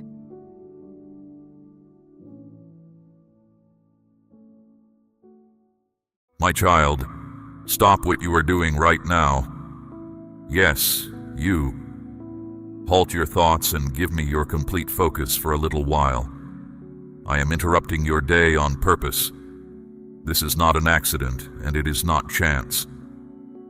I have placed these words in your path because there is something I must say to you, and it cannot wait any longer. You have asked me for a sign. You have prayed, "Lord, show me that you are with me. Show me that you hear me. Show me that you have not forgotten me." As my voice reaches you now, understand that this is my answer. This moment is the sign you asked for. So do not dismiss what you are hearing. Do not let your mind wander to the worries of the day. What I am about to speak into your spirit carries weight, and it is meant for you alone. Listen closely, for I am not merely speaking. I am mending. I am restoring. I am drawing you back into stillness. I have seen your weariness. I have seen you rise each morning and push through worry, discomfort, and uncertainty. There were days you smiled for others while your spirit ached inside. There were nights you lay awake while your thoughts circled like a storm that would not end. You called out to me and it felt like silence, but I was not silent. I was there. I was with you in the darkness. I heard every word you spoke and every word you could not bring yourself to say. When your heart was too heavy to form a prayer, I understood what your heart meant. Nothing you carried escaped me. Nothing you suffered went unnoticed. You may feel that no one truly understands your journey, but I do. I understand the weight you carry. I understand what it is to keep moving when your inner self feels empty. I understand the loneliness that presses in when the house grows quiet and there is no one left to pretend for. Hear me now. I did not bring you this far to abandon you. I did not deliver you, protect you, and sustain you through every season of your life, only to withdraw my presence at the end of it. I am still here. I have not changed. And I still have a purpose for your life that no failure has canceled and no delay has erased. Yes, you have made mistakes. You have stumbled. You have questioned me and you have questioned yourself. But my love for you was never tied to your perfection. I love you because you are mine. You came from my hand. You are my joy. Nothing you have done and nothing anyone has ever said about you can undo that truth. You have been strong for so long. But I am not asking you for strength right now. I am asking you to rest. Not the rest of sleep alone, but the deep rest of a spirit that finally stops striving. Lay down the worry. Lay down the guilt. Lay down the need to repair everything through your own effort. That was never your burden to carry. It is mine. I know the enemy of your soul is already whispering to you. He is telling you to turn away, that this word is not really for you, that nothing will change. He is a deceiver, and he fears what will happen if you believe me. This word is for you. I called you into this moment because I am about to move in your life, and I want your heart open when I do. You stand at a threshold. There are turning points in a life that do not come twice in the same way, and this is one of yours. Heaven has been arranging this hour long before you thought to ask for it. Doors are ready to open, chains are ready to fall. But I need your attention, your trust, and your willingness to stay with me until I have finished speaking. Lean closer now. I am not calling to you from some far country. I am nearer than your own breath, nearer than your heartbeat. I have walked beside you through every shadowed valley and every storm that seemed too fierce to survive. You did not endure those years because you were unbreakable. You endured because I was holding you up when your strength was gone. So let the noise inside you grow quiet. Let your shoulders come down from around your ears. Breathe slowly and know that you are standing in my presence. What I am about to say will touch the hidden places, the wounds you show no one, the questions you have stopped asking out loud. I know them all, and I have an answer for each one. Perhaps you have grown used to holding yourself together. You have learned to answer, "I am fine," before anyone can look too closely. You have carried burdens quietly so that those around you would not worry. My precious child, you do not have to perform for me. I have already seen behind the answers. Bring me the tired self, the confused self, the self that is running low on hope. That is the one I am speaking to now. And do not fear that you have come to me too late. You have not. My timing is not ruined by your delays, and my plans are not undone by your detours. The moment you turn your heart toward me, you are exactly where I can meet you. This hour is proof of it. You are here. I am here. That is enough for what I am about to do. Before we go further, I ask one thing of you. Receive this word with faith. Do not weigh it with suspicion or hold it at a distance. Take it into your heart the way dry ground takes in rain. If you will do that, you will not leave this moment the same as you came to it. If you believe I am with you in this very moment, whisper your amen now. Now let me speak to the wounds that others left behind. I have seen how people hurt you. I saw the moment trust was broken, when words that should have been kind became sharp instead. I saw promises made to you and then abandoned. I saw you give love that was not returned, and I saw what that did to your heart. I want you to hear this plainly. It was not your fault. What they did came from what was broken in them, not from what was lacking in you. Their choices do not define your worth. Their leaving was never a sign that I had left. In truth, while they were pulling away, I was drawing nearer. While your heart was breaking, I was already gathering the pieces.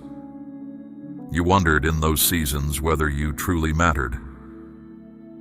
You looked at your life and asked whether anyone would notice if you simply faded into the background. My child, you have never once been invisible to me. When you walked into rooms where no one greeted you, my presence surrounded you. When you prayed prayers you thought were too small to deserve an answer, I leaned in and listened to every word. And I know about the other voice, the one that speaks when you are alone, the one that murmurs, "You are not enough. You have failed too many times. You are too far gone." You have tried to push those thoughts away, but they keep returning, and they are heaviest at night.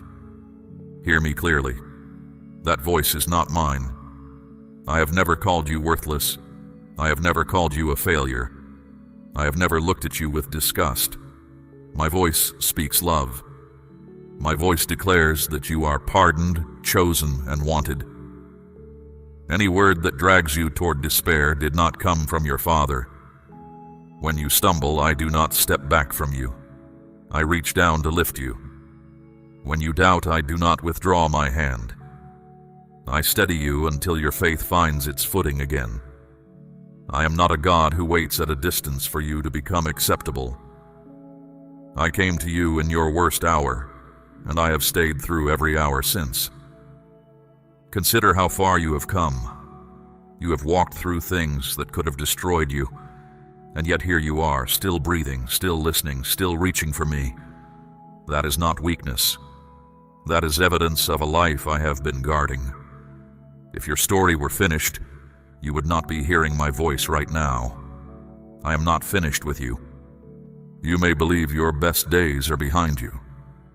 You may look at the years gone by and grieve what was lost in them. But I tell you, what lies ahead of you is greater than what lies behind you. The sorrow you have known will not be the final word of your story. Joy is drawing near. Hope is taking root again. I am beginning something new in you, even now. Long before anyone gave you a name, I had already chosen you. I formed you with intention and care, shaping every part of who you are.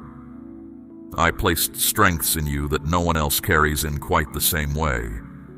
You are not one face lost in a crowd to me. You are my own, engraved on the palms of my hands, and I could no more forget you than deny myself. Others may have overlooked you. Others may have misjudged you or measured you by your worst season. But their measurements are not mine. I do not define you by the day you fell. I define you by what I created you to become, and by the love I have carried for you from the beginning until this very breath. So when the old accusations rise, answer them with my word. When shame says, "Remember what you did," answer, "My Father has pardoned it." When fear says, "You will always be alone," answer, "My God has never left me." When despair says, "Nothing will change," answer, "My God is making all things new." You do not have to shout. You only have to believe what I have said. There is a place in you that has been waiting years to hear this. Not the surface, but the deep place, the one you guard. Let these words reach it. Let them settle where the wounds are oldest. I am not offering you a pleasant thought to carry for an afternoon. I am speaking healing over the foundations of your life. You are loved with a love that has no end and no condition. You are chosen, not by accident, but by design. You are known completely and still wanted completely. There is nothing in you that made me turn away, and there is nothing ahead of you that I have not already prepared for. This is the truth about your life. Whatever anyone else has said, stand on it. Build on it. Let every other voice grow quiet before it. From this day, I want you to carry yourself as one who belongs to the living God, because that is exactly what you are. Not tolerated, not barely accepted. Beloved, do not compare your path to anyone else's. When you look sideways at other lives, you will always find someone who seems further along, more blessed, more settled. But their road was never meant for your feet. I designed you for a purpose that belongs to you alone, and I am unfolding it at the pace that is right for you. Your appointed time has not passed you by. It is drawing near. And to those you love, the ones you carry in prayer, I extend the same faithfulness. I see them too. I know the concerns you lift up for them when no one is listening. Trust me with them. My reach is longer than your worry, and my care for them does not sleep when you do. The prayers you have spoken over their lives have not fallen to the ground. I have received everyone, and I am working in ways you cannot yet see. Say, Lord, I am yours, if you receive this truth over your life. Now I must speak to you about the waiting, because I know it has tested you more than almost anything else. You have asked for answers, and the answers seemed slow. You have asked for change, and the days kept passing unchanged. You have looked at the horizon so long that your hope grew tired, and somewhere in the waiting, a question took root. Lord, have you forgotten me? I have not forgotten you, not for 1 hour. While you were counting the days, I was working beneath the surface of them. Think of the seed hidden in the ground. To the eye, nothing is happening. The field looks bare and still. But under the soil, life is stirring. Roots are spreading downward, anchoring deep, drawing strength from places no one can see. Then one morning, the green blade breaks through, and everything the silence concealed is suddenly revealed. That is what has been happening in your life. The stillness you mistook for absence was the quiet of deep work. I have been arranging circumstances you cannot yet see. I have been positioning the right people along your path and moving the wrong ones out of it. I have been opening what needed to open and sealing what needed to close. None of it was visible to you. All of it was real. If I had handed you everything the moment you asked, some of it would have crushed you. There are blessings that require a certain strength to carry, and I love you too much to lay a full harvest on shoulders that were not yet ready for its weight.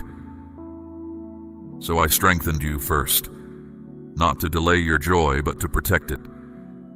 My timing is not slow, it is exact. I know the very hour when each promise should arrive in your life, and I will not miss it. What I have spoken over you I will bring to pass. I do not make pledges and abandon them. I do not speak and then change my mind. Heaven and earth will pass away before one word of mine falls to the ground. So what do I ask of you in this season? Keep believing. Keep speaking hope over your life even on the days when your voice shakes. Keep bringing me your requests, even the ones you have prayed 100 times. Faith is not the absence of tiredness. Faith is coming back to me one more time, and that you have done. I have seen it, and it moves my heart. My child, I am asking you to place a portion of what you have, something of real weight, upon the altar of this work, as gold laid on the scales of this calling. Let it be a seed sown into deep water, an offering set on stone, not held back in fear. This is proof that your trust rests in my hand to provide, and that your heart no longer clings to lack. What you release in faith does not leave your life. It moves ahead of you into the harvest I am preparing. Remember what I did with 5 loaves and 2 small fish. A crowd of thousands sat hungry on a hillside, and the little that was offered became more than enough, with baskets left over. I have never needed abundance to create abundance. I need only what is placed in my hands with trust. That has always been my way, and it has not changed. So do not measure what you hold by its size. Measure it by where you set it. The same hands that multiplied bread on a hillside are open toward you now, and nothing entrusted to me is ever diminished. When you loosen your grip on what you fear to lose, you make room to receive what I have been waiting to give. Fear closes the hand and closes the heart. Trust opens both. And after you have trusted me, rest. Do not lie awake calculating how the provision will come. That arithmetic belongs to me. The birds of the air do not store away grain, and yet they are fed. The flowers of the field do not labor at the loom, and yet a king in all his splendor was never clothed like them. Are you not worth far more to me than these? You are. Live like it. I see also how the waiting has taught you things that ease could never teach. You have learned to hear my voice in the quiet. You have learned which friendships hold and which ones fold. You have learned that your soul can survive far more than you once believed. These lessons are treasure. They will serve you in the season that is coming, when I entrust you with more. There is a certain peace that belongs to people who have stopped rushing me. I want that peace for you. It does not mean you stop desiring or stop asking. It means you ask from a settled heart instead of a frantic one. It means you can see others receive their answers and rejoice with them, knowing your own hour is appointed and cannot be stolen by anyone. So let today be the day the striving quiets down. Say to your own soul, be still. The one who promised is faithful. He has never lost a harvest he planted, and he did not begin this work in me to walk away from it. My child, speak those words when the old anxiety rises. Speak them at midnight. Speak them at dawn. They are true every hour. Remember, too, that waiting with me is not wasted living. The years you thought were lost were never outside my sight or my plan. Even the crooked stretches of the road were carrying you somewhere. You will understand some of it later, and some of it you will simply entrust to me. Either way, nothing is missing from your story that I intend for you to have. The season is turning. I tell you this not to soothe you, but because it is so. You have been faithful through the bare months, and the first signs of green are closer than you think. Stay near to me now. What comes next will ask for a steady heart, and I am making yours steady even as you listen. And now, my child, I must tell you something that may be harder to hear. There are things in your life it is time to say goodbye to. A new season cannot be poured into hands that are still gripping the old one. So before I lead you forward, I am asking you to release what has been holding you in place. Say goodbye to the guilt you have been carrying. You have punished yourself long after I stopped counting the offense. You have replayed old failures as if rehearsing them could undo them. It cannot. I have removed your wrongs from you as far as the east is from the west. When I pardon, I do not keep a copy of the record. Why are you still reading from yours? Say goodbye to shame. Guilt says you did something wrong, but shame goes further and says you are something wrong. That is a lie from the pit, and it has stolen enough of your life. You are not your worst day.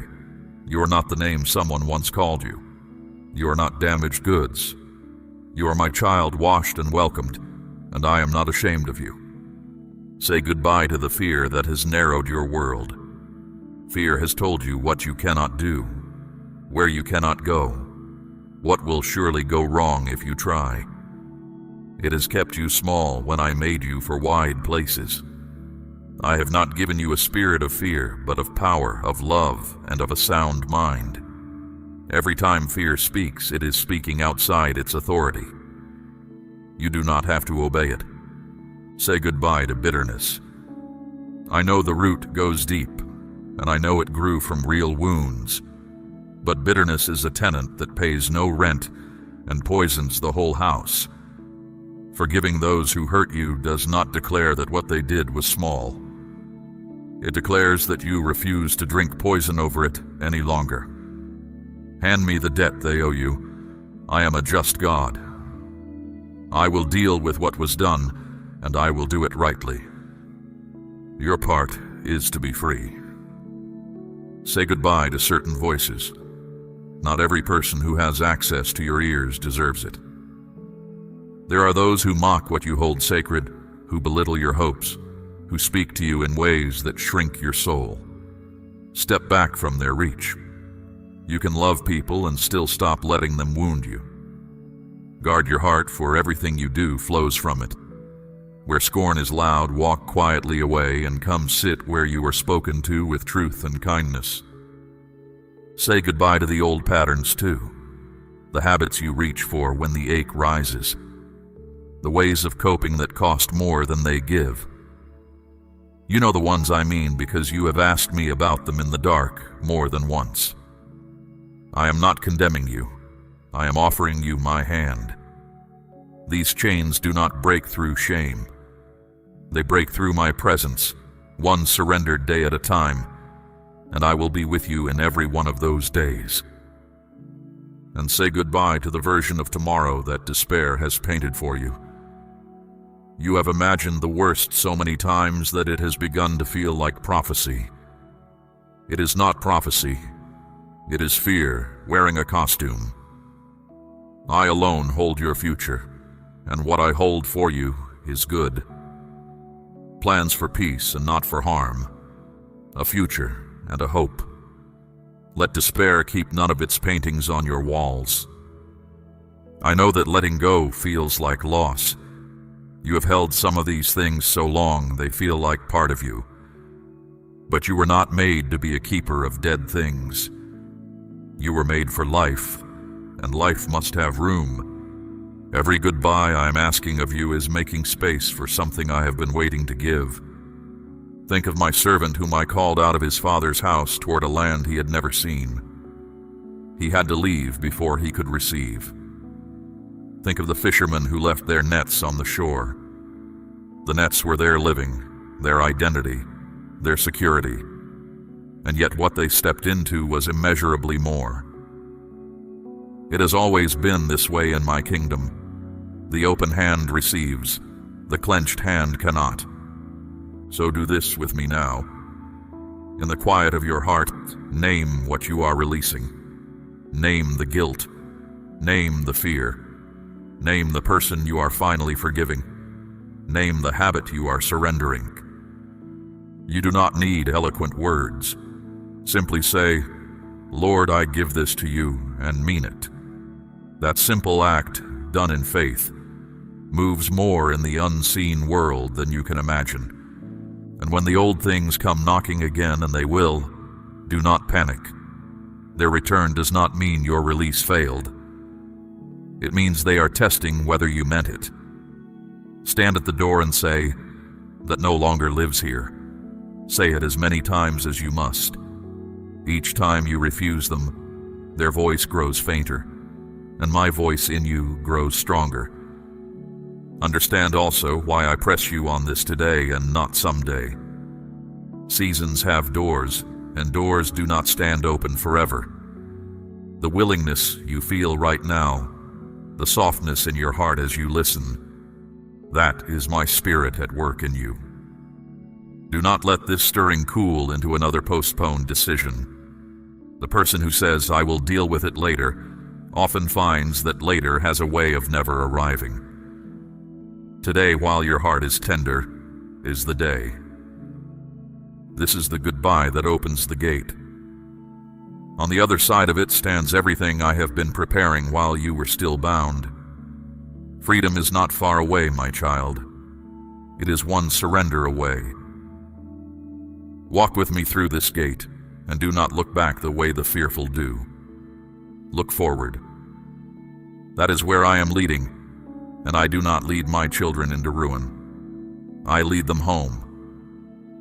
Now let me show you what the hard years were actually doing, because I know you have questioned them. You have asked why the road had to be this steep, why the battles kept coming, why relief always seemed one more hill away. You wondered at times if I was against you. I was not. I was forging something in you that comfort could never forge.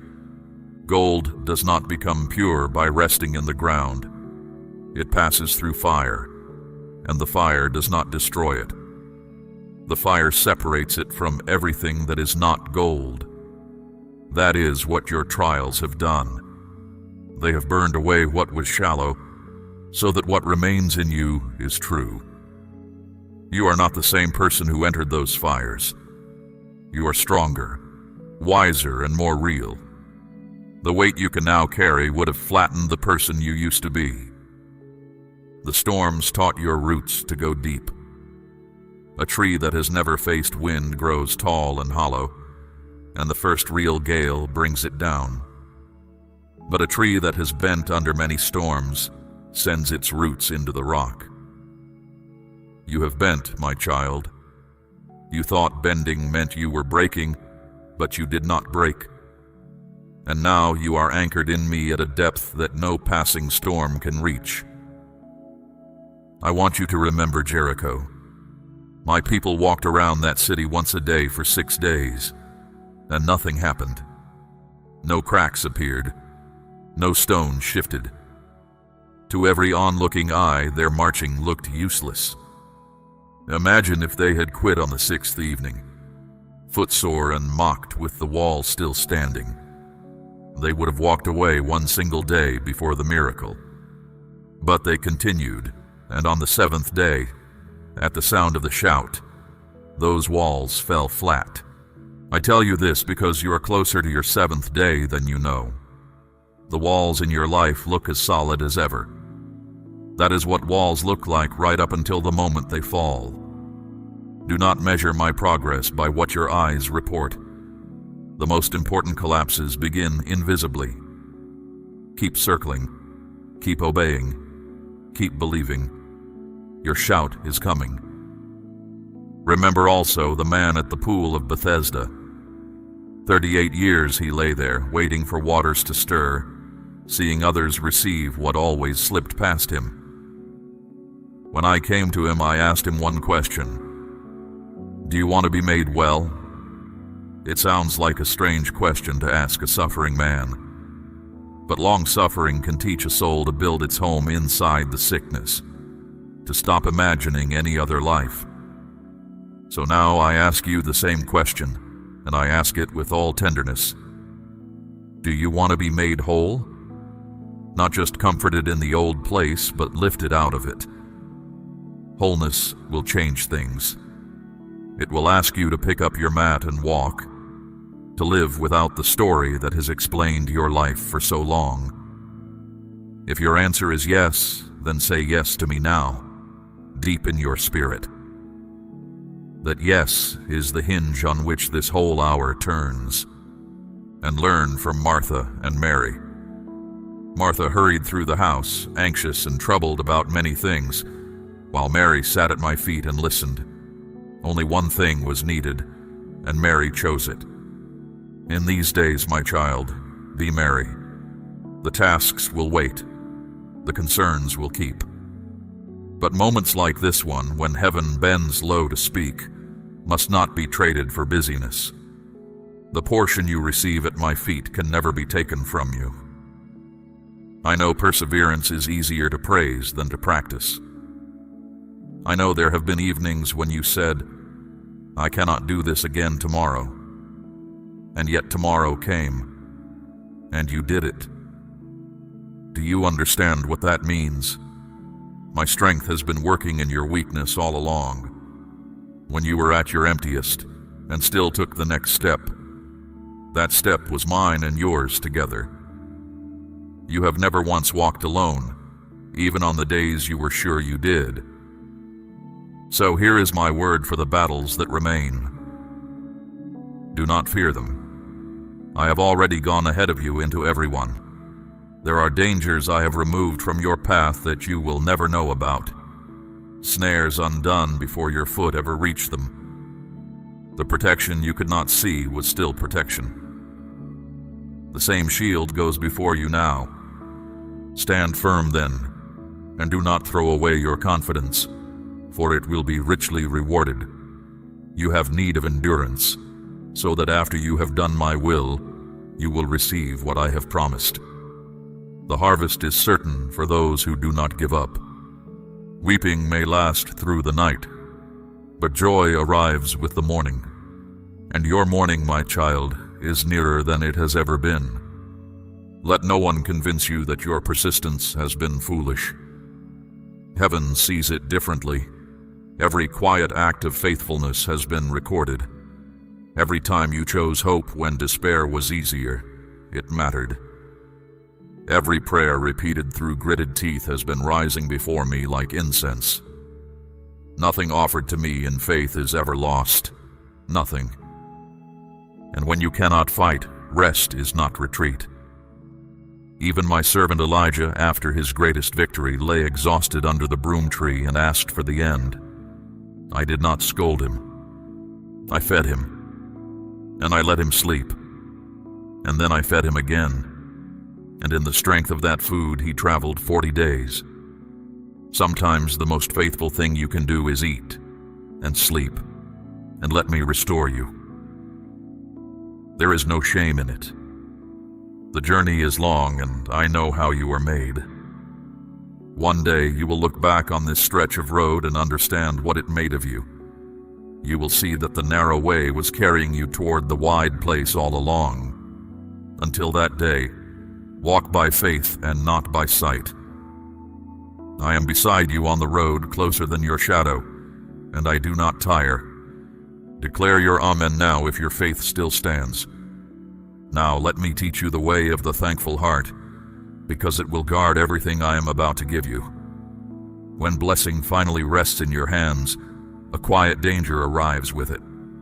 The danger of forgetting.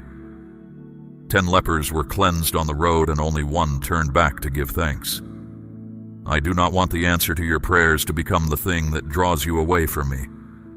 So begin each morning with gratitude, before the noise of the day can flood in. Thank me for the breath in your chest. Thank me for the people who brighten your hours. Thank me for the mercies that met you while you slept, for they are new every morning. A few honest words are enough. I am not looking for ceremony. I am listening for a sincere heart. Let thanksgiving come before your requests, not after them. When you enter my gates with thanksgiving, something changes in you before anything changes around you. Gratitude clears the eyes.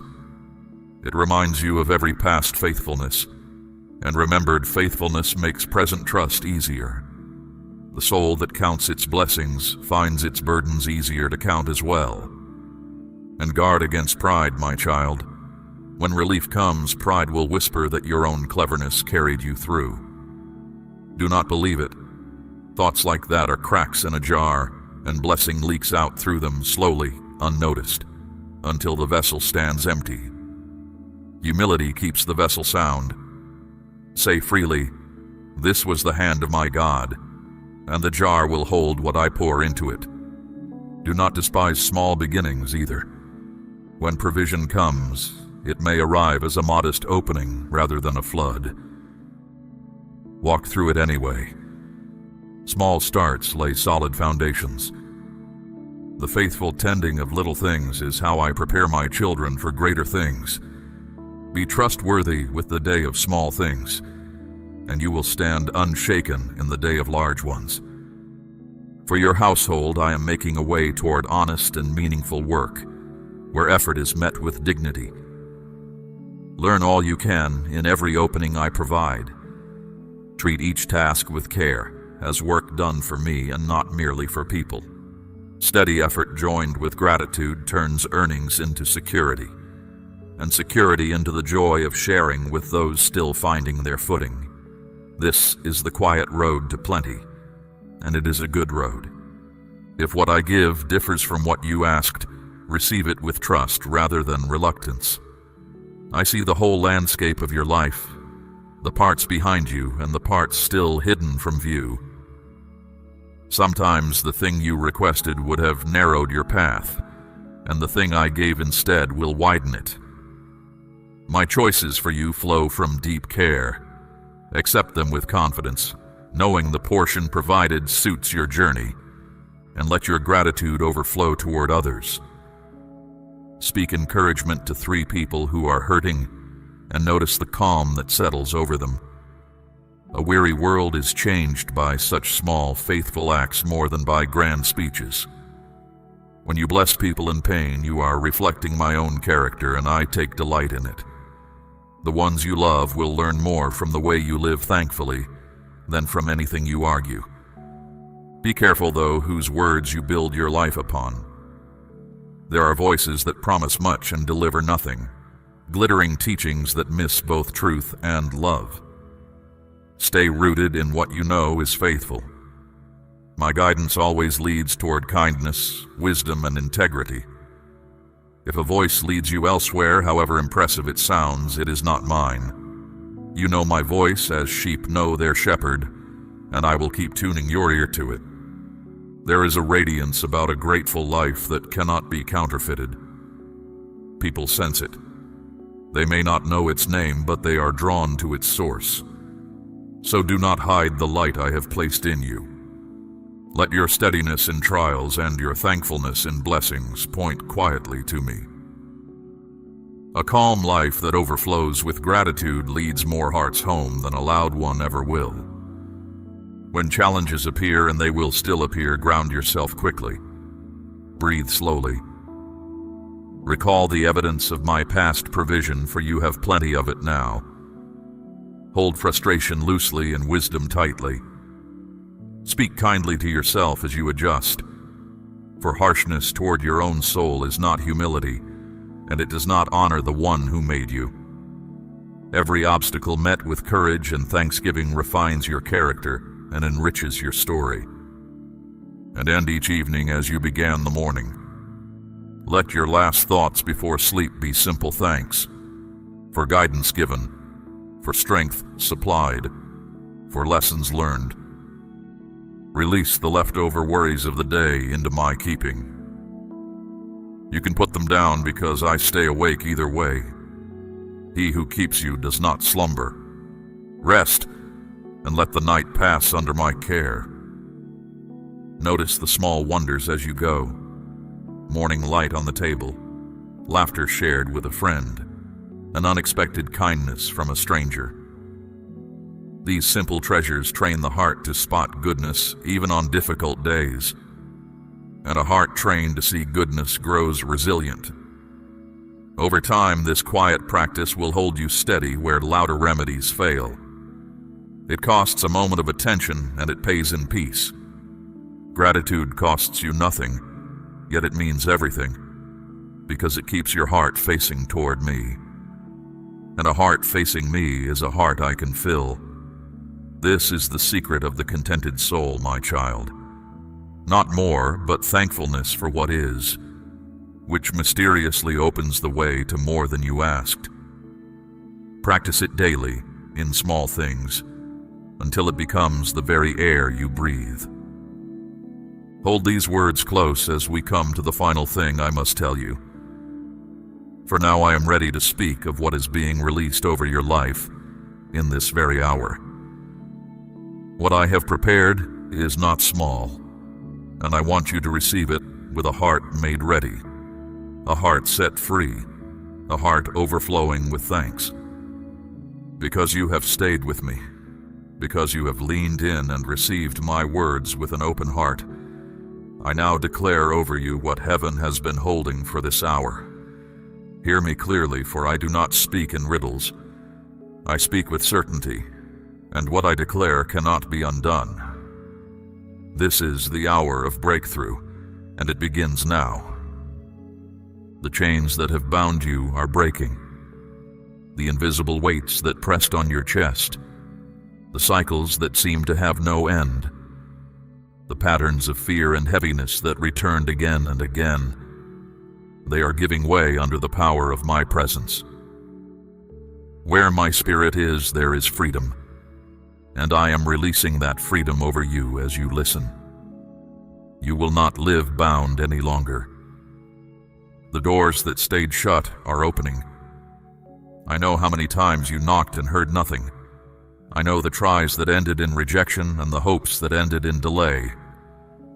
Those doors were shut because the hour had not come, not because you were refused forever. Now the hour has come. Openings no man can seal are being set before you. Paths you never imagined are being cleared. When it happens, you will know beyond doubt that it was my hand, because no other explanation will fit. Healing is moving toward you, for your body, your mind, and your heart. I am the God who restores. Where sickness has worn you down, I speak renewal into every hidden part of you. Where anxious thoughts have circled without rest, I speak peace. Be still. Receive my calm.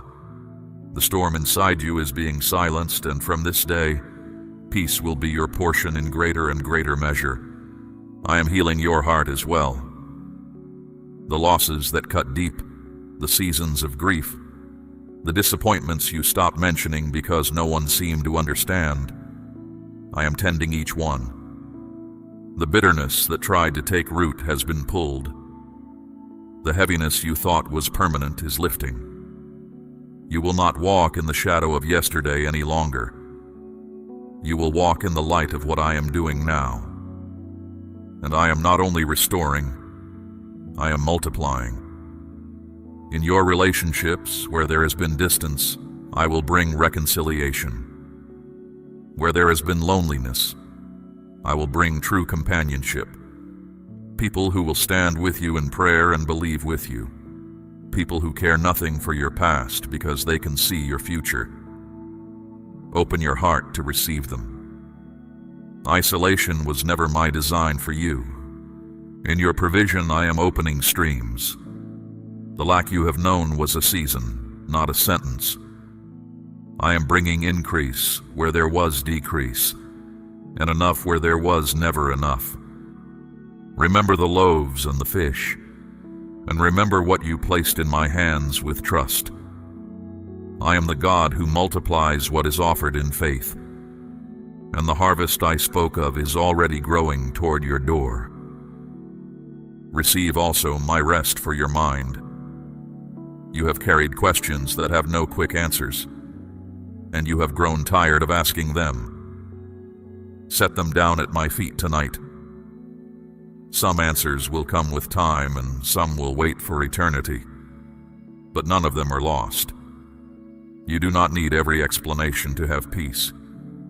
You only need to know that the one who holds the answers loves you, and he does. Let that be enough for tonight, and you will find it is enough for tomorrow as well. Now, before I finish, receive your charge. Walk out of this moment differently than you walked in. Carry yourself as one who has heard from the living God, because you have. When the old lies return, answer them out loud with what I have told you today. When the walls still look tall, remember the seventh day. When the waiting stretches on, remember the seed beneath the soil, alive and rising. Nothing I have spoken to you will fall to the ground. Share the hope you have received. Not by argument, but by presence. Be the calm one in the anxious room. Be the kind voice where voices are harsh. Walk beside those who feel lost until they can find the road, and let your steady, grateful life point quietly to me. The light I have kindled in you is not for hiding. Set it where the weary can see it, and stay near to me, not only in the crisis, but in the calm that follows. Speak with me in the morning before the day begins. Speak with me at night before sleep takes you. Bring me your joys, not only your emergencies. This closeness is the true treasure, greater than every other blessing I have named, for every other blessing flows out of it. Seek first my kingdom, and all these things will be added to you. If you drift, and my children sometimes drift, do not stay away out of embarrassment. Come back the moment you notice. One quiet thought turned toward me, one honest word, and the fellowship is whole again. My door has no lock on your side of it, and my welcome does not expire. Nothing you confess to me will ever make me love you less than I do at this moment. The world around you will keep shaking. Storms will gather in many places, and many hearts will be troubled. But you will be like a house on rock, because you have heard these words and taken hold of them. My peace I give to you, not as the world gives. Let not your heart be troubled, neither let it be afraid. You know now who holds you, and nothing anywhere can loosen that grip. So lift your head, my child. The night you walked through has an ending, and you are nearer to it than ever. What was sorrow will turn to joy. What was delay will turn to fulfillment. What was trial will become the story you tell of my faithfulness. I have been with you in every season, and I am with you now, and I will be with you through all that is coming, to the very end and beyond it. Go in peace. Go in confidence. Go as one who is loved beyond measure, chosen on purpose, and never, ever alone. I am the beginning of your story and its completion, and everything between is held safely in my hands. This is my word over your life, and my word does not return empty. If you trust me for all that is coming, let your amen be the last word you speak tonight. We run on viewer support only. For exclusive member-only content, scan the QR or see the pinned comment. God bless you.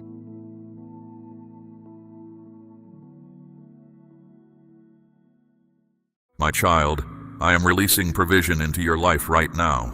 Not tomorrow, not next week. Now, as my voice reaches you, I am opening doors that no hand can shut. Doors of provision, doors of opportunity, doors that have stood locked for years. I hold the key, and I am turning it in your life at this very hour. Can you sense it? Something is moving in the unseen realm, and it is moving for you. Resources are being loosed, paths are being cleared. The barriers that held back your increase are coming down while I speak. This is not a promise for some far-off season. This is happening as you listen. I have watched every effort you made to open these doors on your own. You knocked, you pushed, you tried every way a person can try. And I have come to tell you something that will set your shoulders free. You no longer need to force it. You no longer need to fight alone, because I have taken this matter into my own hands. When I open a door, no power in heaven or on earth can close it. When I close a door, no scheme can pry it open. The door you pressed against 1,000 times, the one that never gave way, I am opening it for you myself. The opportunity that looked impossible, I am carrying it toward you. The resource you could not find, I have already set it aside with your name on it. It is moving. It is on its way. It is arriving even now. Listen closely, because I want you to understand why you are hearing this today. You did not find these words by accident. I arranged this moment. I drew you here because your appointed time has come, and I refuse to let it pass you by unaware. There are seasons when heaven leans low over a single life, when I move with unusual power on behalf of one person, and this is such a season for you. You are not overhearing a message meant for someone else. I am speaking to you. I know how long you have waited. I know the prayers you spoke into the dark and the ones you were too tired to finish. I know the mornings you rose with a weight on your chest and carried it through the whole day without telling a soul. None of it escaped me. And I did not stay silent because I was absent. I stayed near, working in places you could not see, arranging what had to be arranged until the hour was right. The hour is right now.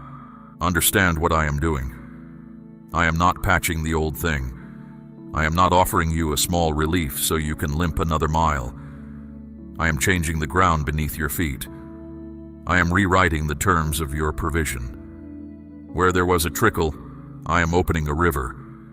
Where you rationed, you will pour. Where you shrank back, you will stand and give thanks. Think of my servant Elijah by the brook. When the brook dried up, it was not the end of him, because I had already commanded a widow in Zarephath to sustain him. Before he felt the lack, the answer was in place. That is how I work. The supply is prepared before the need arrives. Your answer is not being assembled in a hurry. It has been waiting for this appointed day. And think of the manna in the wilderness. My people woke each morning, and the provision was simply there, lying on the ground like frost. They did not plant it. They did not earn it.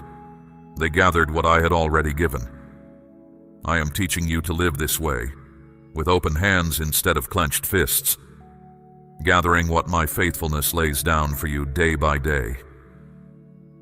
I want you to notice something about the doors I open. They rarely look the way you imagined. You have pictured one particular door for so long that you may not recognize the one I am unlocking. So keep your heart soft and your eyes lifted. The connection that seems small may carry the whole answer. The ordinary day may hold the extraordinary turn. When Joseph woke in his prison cell on the last morning of his captivity, it looked like every other morning. By nightfall, he stood before Pharaoh. One day, one door, everything changed. Do not measure your future by your present circumstances. Your circumstances are the old chapter. I am the author, and I have already begun the new one. What you see around you is the scenery of a season that is ending, not a prophecy of the seasons to come. I do not consult your bank ledger before I decide what to do for you. I consult my own faithfulness, and my faithfulness has never once run dry. So here is what I ask of you in this opening hour. Stop bracing for disappointment. You have taught your heart to expect the worst, so that hope cannot wound you again. But that armor has grown heavy, and it keeps out more than pain. It keeps out expectation, and expectation is the open window through which my provision loves to enter. Take the armor off. Let yourself hope again. Hope in me is never wasted, because I do not awaken hunger I have no intention of feeding. I am not asking you to pretend the pressure is not real. The pressure is real, but my word outweighs it. When I speak over a life, my word becomes the heaviest thing in that life. Heavier than the debt, heavier than the fear, heavier than the years of struggle. And I am speaking over your life now. Receive this hour for what it is, a turning, a hinge on which your story swings. You walked in here carrying one kind of life, and I intend for you to walk out carrying another. Stay with me through every word I have for you today, because each one is a stone laid in the road I am building under your feet. If your heart is stirring even a little, answer me now. If you believe I am opening doors for you this hour, say, Amen, Lord, I receive it. Now let me speak about what I have seen, because you have carried much of this alone, and it is time you knew that none of it was hidden from me. I was in the room on the nights you could not sleep. I watched you stare at the ceiling, adding the same numbers again and again, hoping they would come out different. They never did. and the weight on your chest grew heavier with every counting. You turned over. You tried to pray. Sometimes the prayer came out whole, and sometimes it was only my name spoken once into the dark. Hear me now. The single word reached me as surely as the longest prayer. I saw you open your wallet and close it again quickly. I saw you leave the envelope unopened on the table for 3 days because you already knew what it said. I saw you do the quiet arithmetic at the market, setting one thing back on the shelf so the rest could stay. You thought no one noticed? I noticed. I saw the harder thing too, the thing you have never told anyone. The pretending. You stood among people who love you and answered that you were fine. You kept your voice steady while something inside you was buckling. You gave to others out of your little because shame would not let you say the little was almost gone. You were carrying 2 burdens at once, the lack itself and the loneliness of hiding it. I saw both, and neither one moved me to condemn you. They moved me to act. Understand this about my silence. It was never indifference. A farmer is not indifferent in winter. He is waiting for the ground to be ready. All through your hardest season, I was working where your eyes could not follow, aligning what had to be aligned, positioning people you have not yet met, holding back what would have crushed you and allowing only what you could bear. You survived things that should have broken you. That was not luck. That was my hand. And now, hear the word I have been waiting to speak over you. It is finished. The long season of lack in your life has reached its end, not because circumstances shifted on their own, but because I have decreed it. And when I decree a thing, nothing above the earth or beneath it can reverse my ruling. No shortage can argue with me. No history of struggle can file a protest. My word stands, and my word says the cycle is broken. The pattern you inherited, the one that followed your family like a shadow, loses its claim on you today.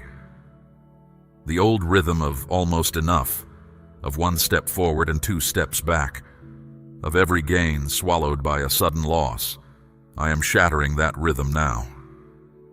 It does not get to write your next chapter. I do. I know a part of you flinches at these words. Hope has cost you before.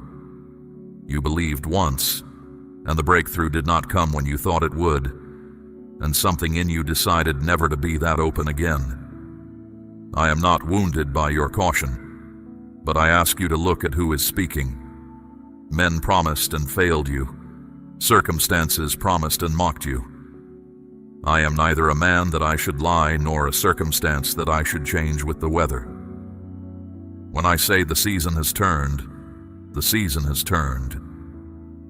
Consider the woman who came to my prophet Elisha with nothing left but a small jar of oil and creditors at her door. She saw an ending. I saw a beginning.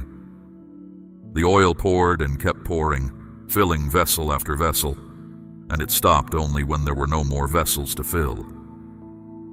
The lack was never in my supply. Bring me your empty vessels, all of them. The dried-up dreams, the abandoned plans, the hopes you folded away.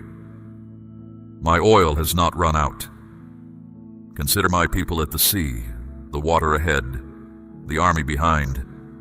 No reasonable way forward. Reason was not consulted that day.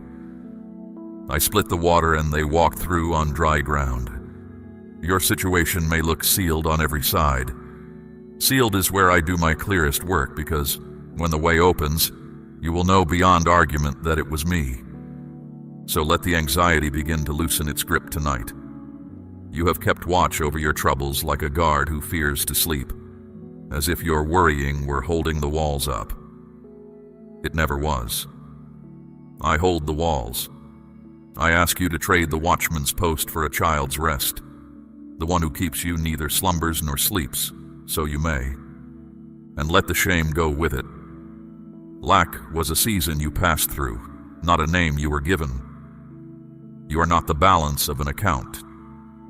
You are not the sum of what went wrong.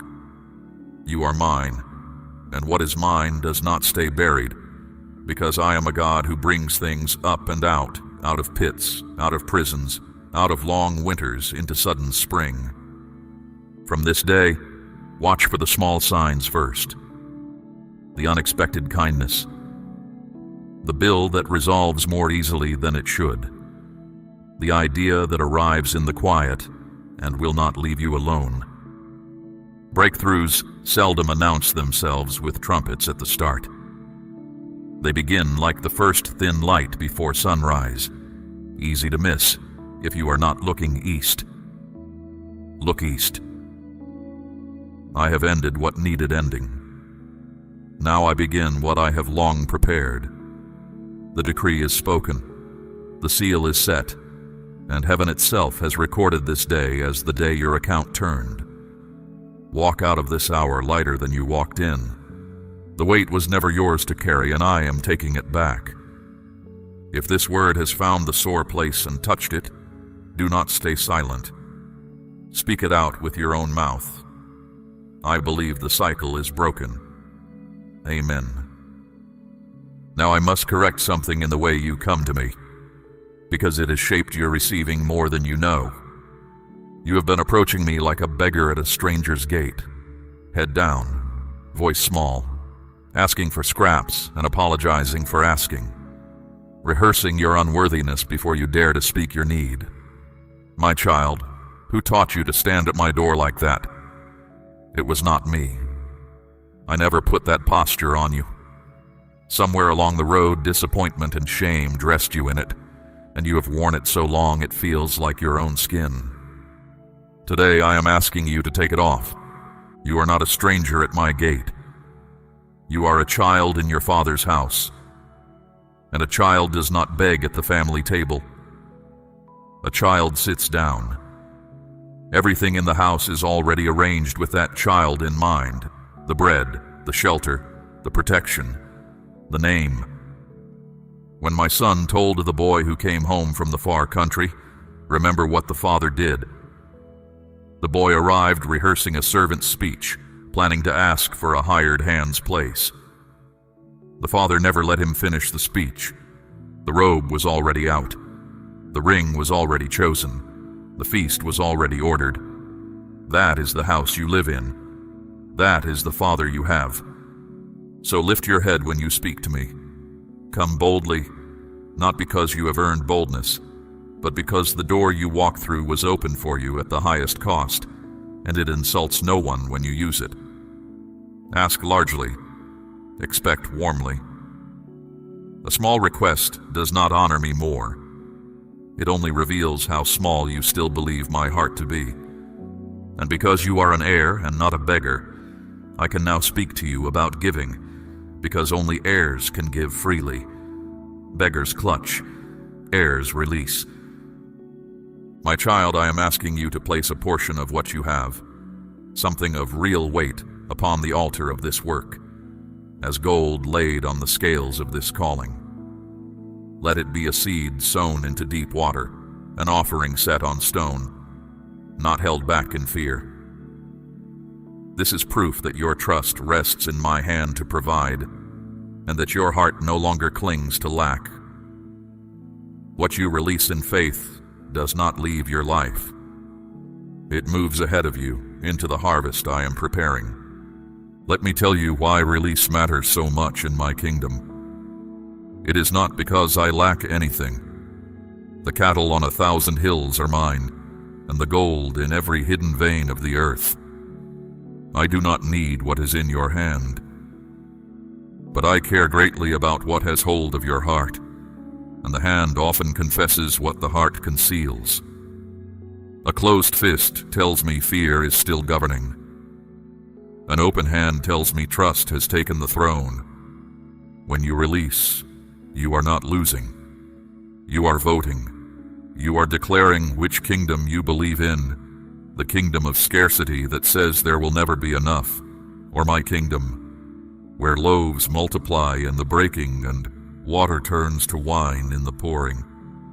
Remember the widow I watched at the treasury. Rich men gave heavy sums that cost them nothing. She gave 2 small coins, and I said her offering outweighed them all. I was not measuring the amount.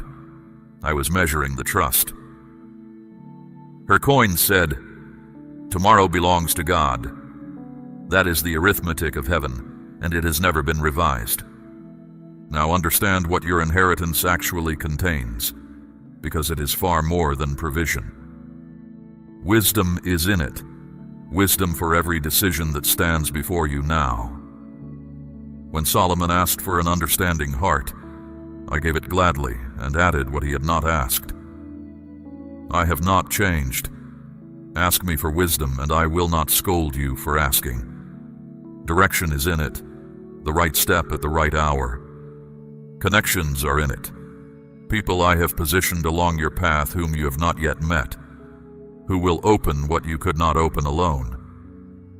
Peace is in it, the kind that stands guard over your mind when the news is bad and the answer is delayed. All of this is yours by birthright, not by bargaining. You do not flatter me into it. You do not fast yourself thin to deserve it. You receive it the way a child receives breakfast in the Father's house, with thanks, without groveling, as the natural provision of a house that has never known famine. Do not fear that the supply will thin as you draw from it. An earthly estate divides among the heirs, and each receives a smaller share. My house does not divide that way. Every child receives fully, and the storehouse stands as full as before. Your portion takes nothing from another, and no other hand can take your portion. It was measured for you, set aside for you, and it keeps your name. But an inheritance unclaimed feeds no one. A deed locked in a drawer builds no house. This is why I keep pressing you to receive, to speak, to act, because the transfer is complete on my side and waits only for your side. Faith is how an heir signs for what is already his. Stretch out your hand. Say of every promise I have made you today, "This is mine, because my Father said so." And when the provision begins to flow, remember the order of the house. You are blessed to be a river, not a reservoir. Rivers stay clean because they keep moving. What I send through your hands will feed more than your own table, and in the feeding of others your own supply will renew itself, the way a spring renews itself quietly, from a source deeper than any drought can reach. Walk out of this hour with a new posture, shoulders back, head lifted.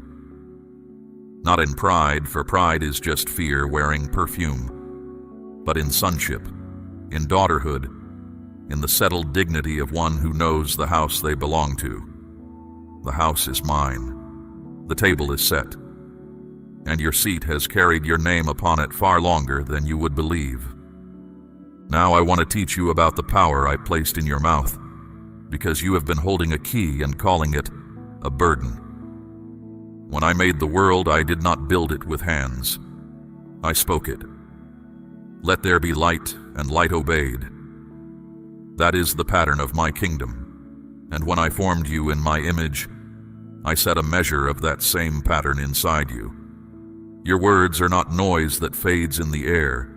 They are seeds. They fall somewhere. They grow into something. Every day of your life you have been sowing with your mouth, and much of what surrounds you now sprouted from words planted long ago, some of them yours, some spoken over you by others.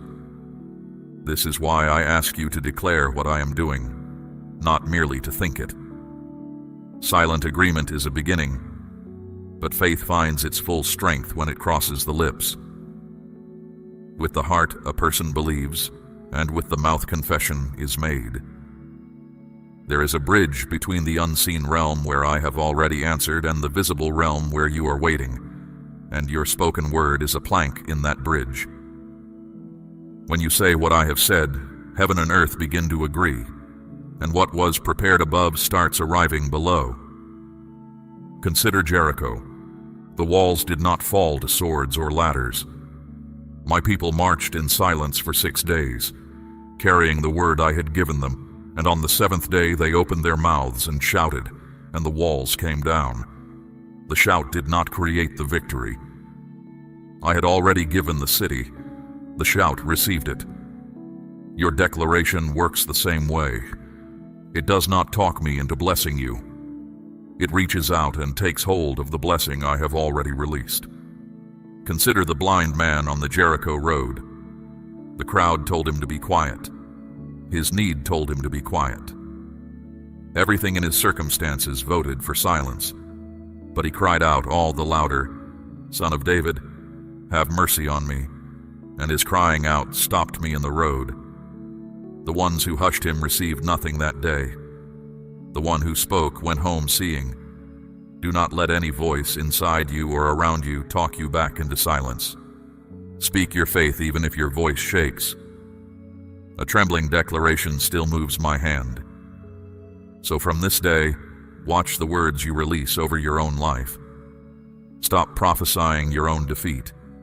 Stop saying nothing ever works out for me, it will always be this way, I will never get ahead. You are not describing your life when you say those things. You are shaping it. Say instead what I say. My God supplies all my need. Goodness and mercy are following me. The one who began a good work in me will finish it. Let your mouth come into agreement with your Father, and watch how the atmosphere around you begins to change. Now there is something more, and I ask you to receive it with a soft heart, because this word was never meant to end with you. I see the people around you, the ones you love, the ones you carry in prayer. And I tell you plainly, there is someone near you walking through the very valley you have been walking. Someone who lies awake doing the same arithmetic you did. Someone whose smile is holding back a flood. Someone who has begun to wonder quietly whether I have forgotten them.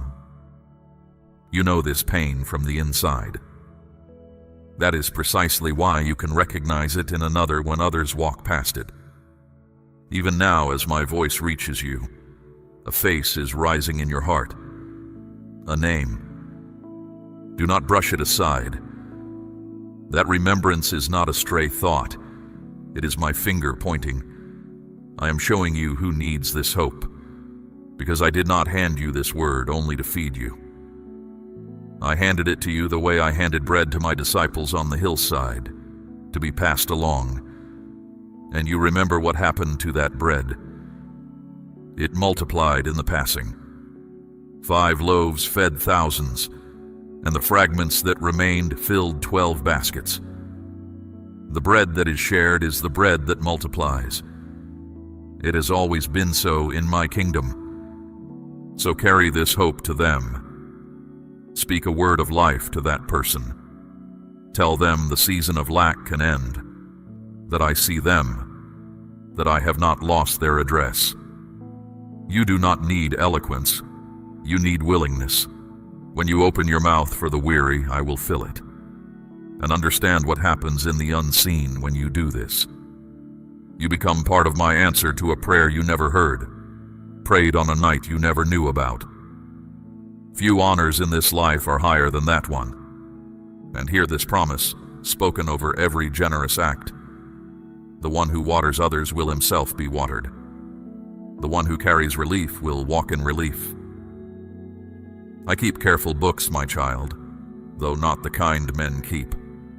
Whatever mercy leaves your hand returns to your door, pressed down, shaken together, running over. You cannot outgive me. No one ever has. Many have tried, and they are the most contented people in my whole household. Do not wait until your own breakthrough is complete before you strengthen someone else. That is the world's order. Secure yourself first, then help if anything is left. My order is different. Give out of your not yet. Encourage out of your own waiting. There is a special strength that flows to the one who comforts others, while still standing in the fire themselves.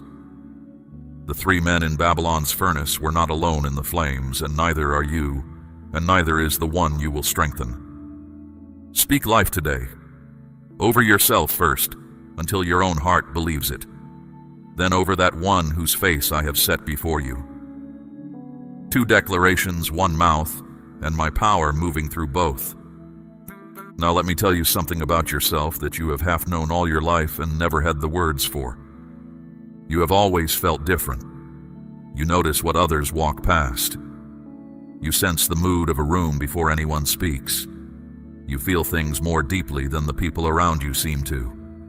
And there were years when you counted that a flaw, a weakness to be managed, a strangeness to be hidden. Hear your father clearly. It was never a flaw. I made you sensitive on purpose, the way a craftsman makes an instrument fine on purpose. A coarse string cannot carry a delicate note. I needed someone who could hear quiet things, and so I tuned you quietly. That sensitivity is one of the ways I speak to you. When something within you leans toward a choice before your reasons catch up, pay attention. When a caution rises in you about a path, a person, an offer, and you cannot explain it, do not be quick to argue yourself out of it. I often guide my children from within, by a still small voice, not by thunder. Elijah learned this on the mountain. The wind tore the rocks, and I was not in the wind. The earth shook, and I was not in the quaking.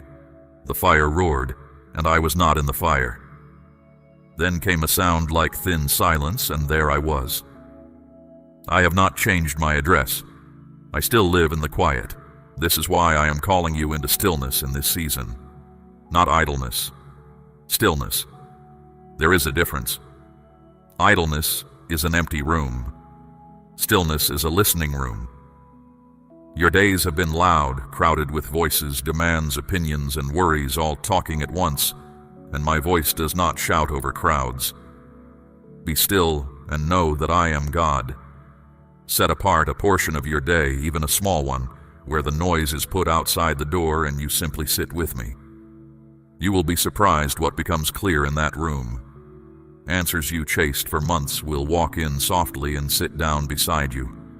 And understand this. You have been positioned, not just blessed. There is a difference there too. A blessing is something placed in your hands. A position is somewhere I have placed you. Where you live, the people you know, the trials you have passed through, the peculiar mix of what you have suffered and what you have learned, none of it is scattered chance. It is placement. Esther did not arrive at the palace by luck, and Mordecai's word to her is my word to you. Who knows whether you have come into your place for such a time as this? You keep asking me what your purpose is, and all the while you are standing inside it. The purpose is not far off in some other city, some other decade, some other version of your life. It begins exactly where your feet are planted this hour. So stay awake, my child, not anxious. Awake. There is a kind of watchfulness that has nothing to do with fear, the watchfulness of a servant who knows the master is near, of a farmer who knows the rain is coming. Live your ordinary days with your lamp trimmed. The turning points of a life rarely send word ahead. Joseph did not know. David carrying bread to his brothers did not know. The fishermen mending nets by the lake did not know that before the sun went down, everything would be different. Keep your heart in a state of holy readiness, because I love to move suddenly among those who expect me. While you watch, remember what surrounds you. You are more protected than you have ever perceived. My servant Elisha's young helper rose one morning to find an army circling the city, and his heart failed him, until his eyes were opened and he saw the mountains full of horses and chariots of fire. The protection was there before he saw it. It did not arrive with his seeing. So it is with you. You have been kept, my child, kept in dangers you knew about, and in far more that you never knew existed. Roads you did not take. Delays that frustrated you and saved you. Doors that closed in your face and in closing shielded you. One day I will let you see how often my hand was on the latch. Because you are kept, you can be brave.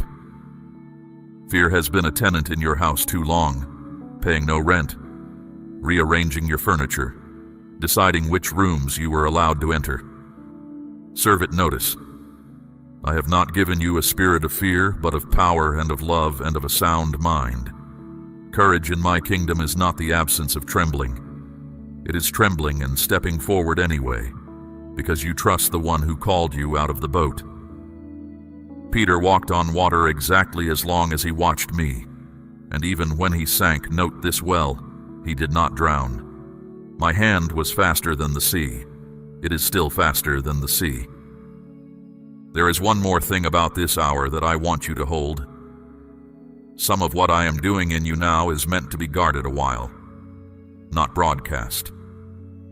Mary heard astonishing things from heaven and told no one at first. She kept all these things and pondered them in her heart. There is wisdom in that keeping. New work is like new planting. It roots best undisturbed. Let what I am saying to you settle deep before you spread it wide, and share it, when the time ripens, with those who can honor it. You are seen, you are placed, you are guarded, you are being made ready. Let those 4 truths be the 4 walls of the room you live in from now on. If you know this word was appointed for you, seal it now with your voice. Amen. I am chosen and kept. Something is changing inside you, and I want you to understand it while it happens, so you cooperate with it instead of fearing it. You may have noticed already, certain conversations that once held you now feel thin. Certain places drain you that never used to. Some pursuits you chased for years have gone quiet in your heart, and you cannot fully explain why. Do not be alarmed. You are not becoming cold. You are becoming clear. I am adjusting your appetite to match your assignment. When I prepare a person for more, I first loosen their grip on less. And much of what is falling away from you now is simply less, making room. Letting go will be part of this season, and I will not pretend it costs nothing. Old habits fit like old shoes, comfortable even after they have worn through. Old grievances feel like possessions, and the heart is reluctant to be robbed of them, even though they rob the heart daily. But you cannot row forward while your anchor is still down. Forgive who needs forgiving, not because the wrong was small, but because the load is too heavy for the journey ahead. Release the old picture of how your life was supposed to look by now. I am not restoring you to an old plan. I am unfolding a better one, and both hands must be empty to receive it. As the clutter clears, your discernment will sharpen. You will begin to read situations more truly, to sense what is genuine and what merely glitters. You will hear the difference between a voice that feeds you and a voice that flatters you. This is not suspicion. Suspicion is fear in disguise, and I am not giving you fear. This is discernment, wisdom's quiet daughter, and she will save you from tables you were never meant to sit at, and detours dressed up as destinies. When she whispers, honor her. She speaks with my accent. Guard your peace the way a watchman guards a city, because in this next season your peace is not a luxury. It is equipment. Out of the heart flow the issues of life, so keep your heart with all diligence. Not everything deserves entry. Not every argument deserves your presence. Not every offense deserves a reply. You are learning, slowly, the strength of a closed door and the eloquence of silence. My son stood before Pilate and did not defend himself, and heaven did not think less of him for the quiet. Some battles are won by refusing to enroll in them. Patience is growing in you too, though patience never feels like growth while it grows. You have begged me to hurry, and I have heard every asking, but hear my reasoning. I am not only preparing a blessing for you. I am preparing you for a blessing, and of the two, the second work is greater. Provision given before character is ready becomes a burden with a bow on it. Many have been flattened by answers that arrived ahead of their foundations. I love you too much to decorate an unfinished house. So when my timing feels slow, remind yourself that the farmer does not accuse the field in April. The seed is not late. It is underground, doing exactly what seeds do in the dark. And gratitude, let it become your daily bread. Not the thin gratitude that thanks me only when the answer lands, but the deep kind that finds my fingerprints on ordinary days. Thank me for the meal, the breath, the roof, the one who asked how you were and meant it. Gratitude does something in the unseen that few of my children grasp. It multiplies what it touches. 10 lepers were cleansed on the road, and one returned to give thanks, and that one went away with more than clean skin.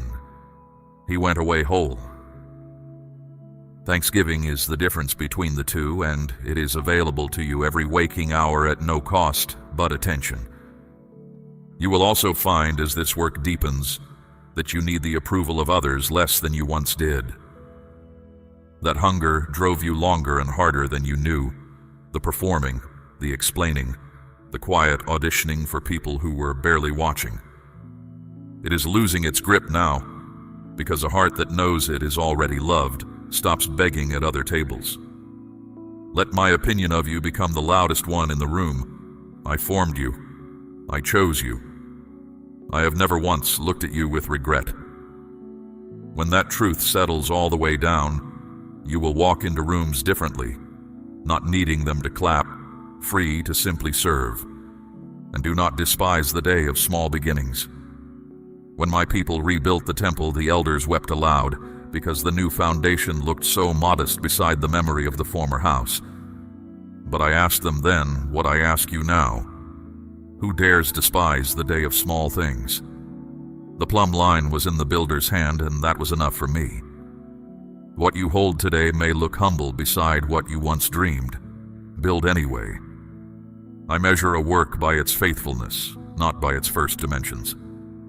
A single cloud the size of a man's hand was all that Elijah's servant could see from the mountain. Yet within the hour the whole sky was black with rain. Beginnings in my kingdom are often small on purpose, so that the ending will carry my signature and not yours. Tend what is in your hand and bring me something to multiply. Do not misread the quiet stretches of this transformation. There will be days when nothing seems to move, when the old pull returns, when you wonder whether anything I said this hour was real. Growth keeps no visible calendar. The bamboo farmer waters ground that shows him nothing for a long time, and then, in a single season, the shoot outruns every tree around it. The showing is sudden. The growing never was, so judge nothing by the bare ground. Judge by my word, which does not return to me empty. And through all of it, stay tender. This is important, my child. The world will offer you a harder heart as the price of safety, and many pay it and shrink inside their own armor. Refuse the trade. It is possible to be wise without being cold, guarded without being walled, strong without being sharp. The reed bruised by the road, I do not break. The candle burning low, I do not snuff out. Carry that same gentleness toward the people I place in your path, and toward yourself, for you have spoken to yourself in tones you would never use on anyone you love. Speak to yourself from now on, as one speaks to a beloved child.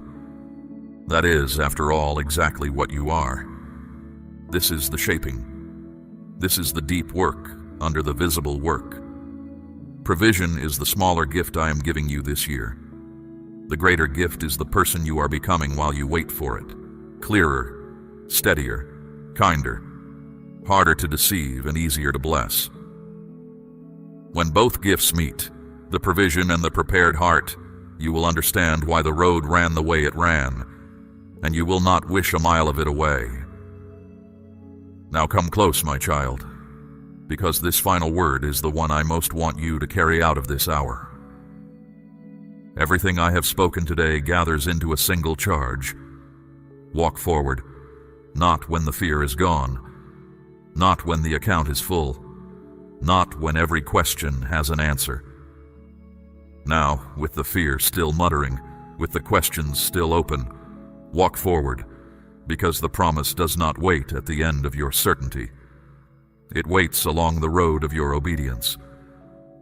Abraham left with no map, only a voice, and the voice proved better than any map. You have the same voice.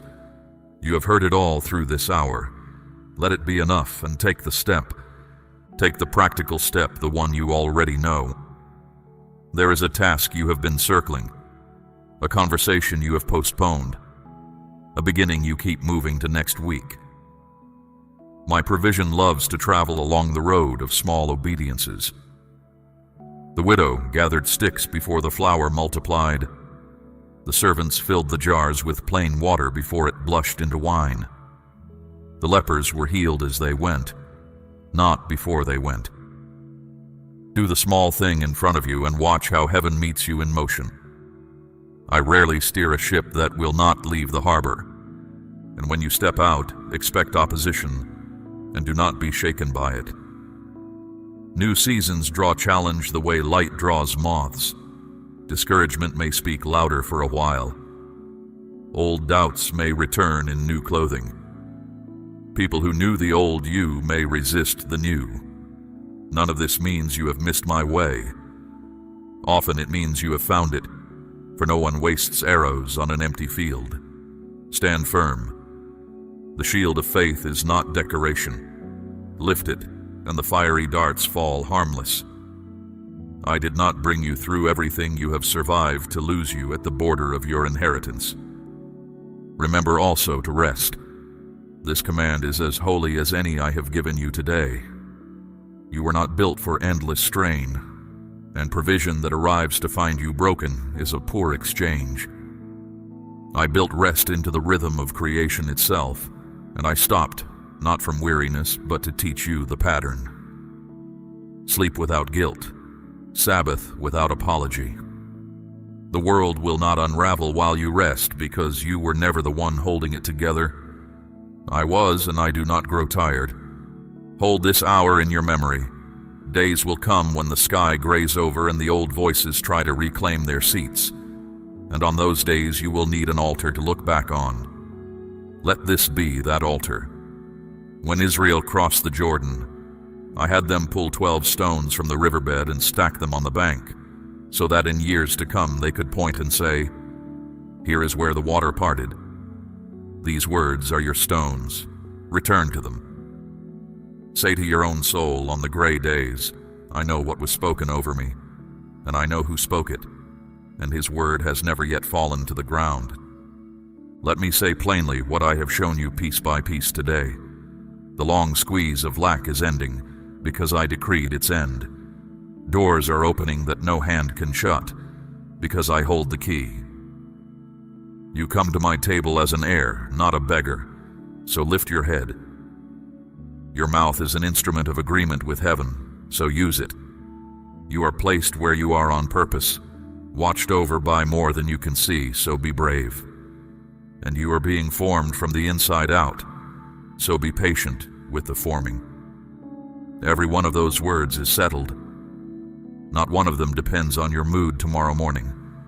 They depend on my faithfulness, and my faithfulness has outlasted every empire that ever doubted it.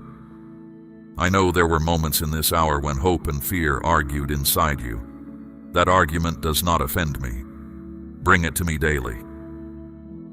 Come as you are in work clothes or weariness, with strong faith or with the mustard seed kind, and we will talk, you and I, as friends talk. My door has no hours posted on it. My ear does not tire of your voice. Of all the wonders I have made, and I have made seas and stars and mountains beyond your counting, it is still the trusting heart of my child that delights me most. So go now into your ordinary evening, and know that nothing about it is ordinary anymore. The same rooms will hold a different person. The same troubles will meet a different heart. Watch for my hand in the small hours and the small mercies. Speak life over what I have promised. Strengthen the one whose face I set before you. Keep your inner room quiet enough to hear me, for I will have more to say to you in the days ahead. And I want you close enough to hear it. The peace I leave with you now is not the world's peace, which rises and falls with the news. It is my peace, the kind that stood in the stern of a storm-rocked boat and slept, the kind that can sit at a table in the presence of enemies and eat with a steady hand. Let it settle over you as these words end. Let it stay when the silence returns. You are not the same as when this hour began. Something was decreed, something was broken, something was opened, and something in you said yes. I am with you always. Not with you when the answer comes, but with you now, tonight, in the waiting and the working and the walking forward. Before you were aware of me, I was keeping you. Long after this hour fades from your memory, I will be keeping you still. Nothing that comes against you this week is stronger than the one who goes ahead of you. Nothing in your past is louder than what I have declared over your future. And nothing, not height nor depth nor any other created thing, will ever separate you from my love. Go in that love. Stand in that decree. Live in that peace. And now, before you rise, let your last word to me be the first word of your new season. So answer with your whole heart. Amen, Father. Let it be so in my life. We run on viewer support only. For exclusive member-only content, scan the QR or see the pinned comment. God bless you.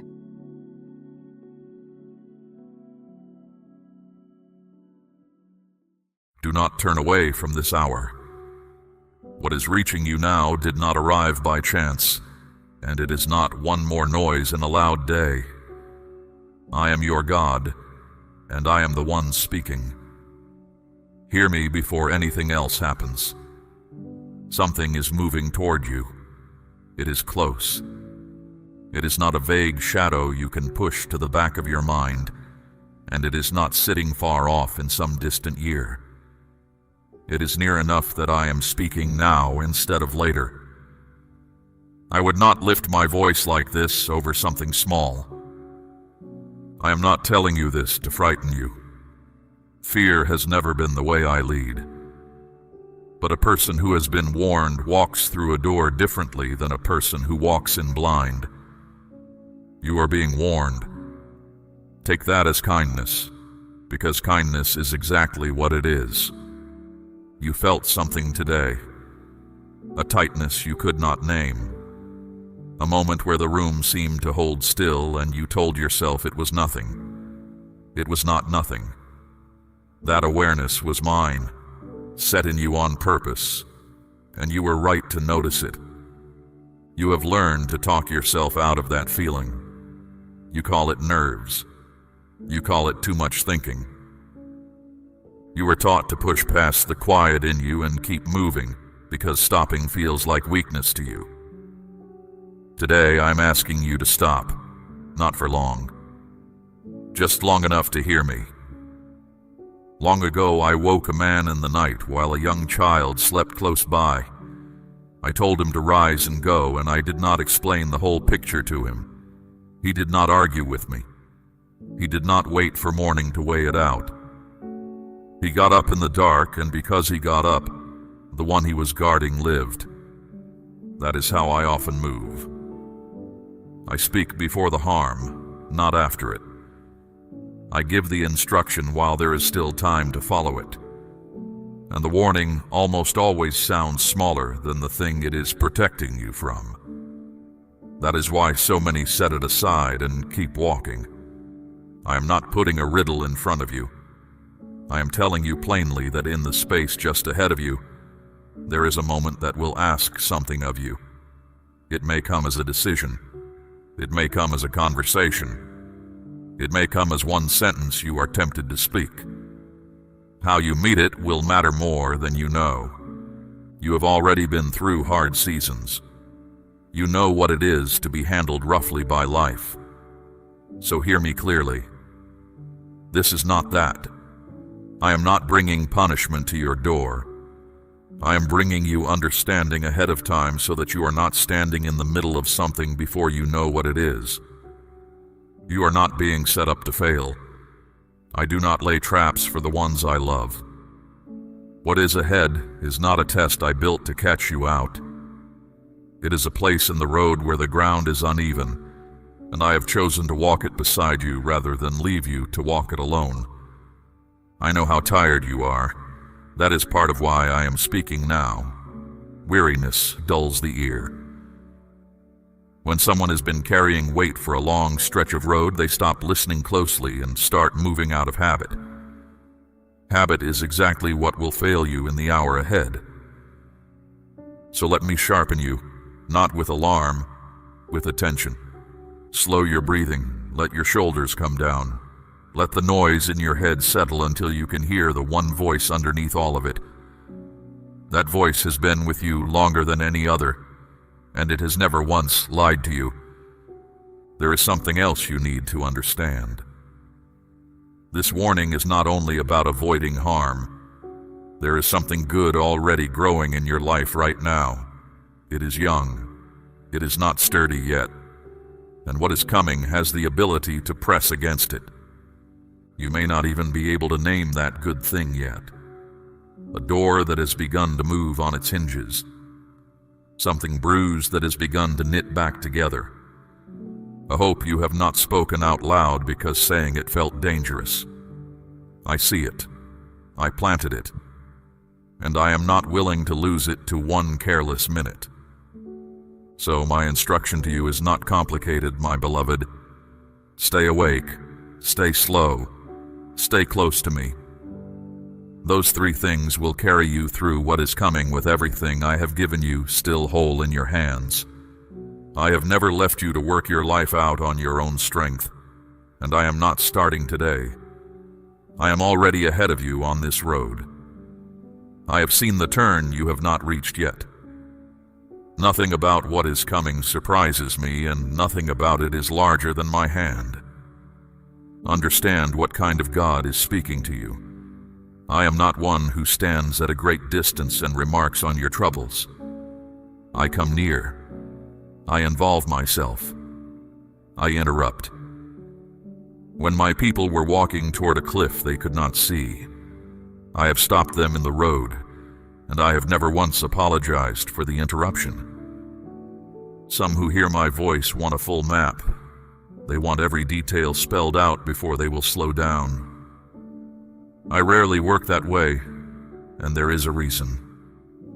If I gave you the whole picture, you would lean on the picture. I want you leaning on me. So I give you enough light for the next step, and I ask you to trust the hand holding the lamp. Right now, in the quiet of this moment, let something in you agree with me. Not with your mind first, with your spirit. Let the part of you that has always known my voice say yes before your reasoning catches up. That agreement is the doorway through which everything else I have to say will come. Say amen out loud if you believe my voice is reaching you right now. Now let me tell you what to look for, because you are expecting the wrong shape. You are bracing for something loud. You are picturing a disaster with a clear announcement in front of it.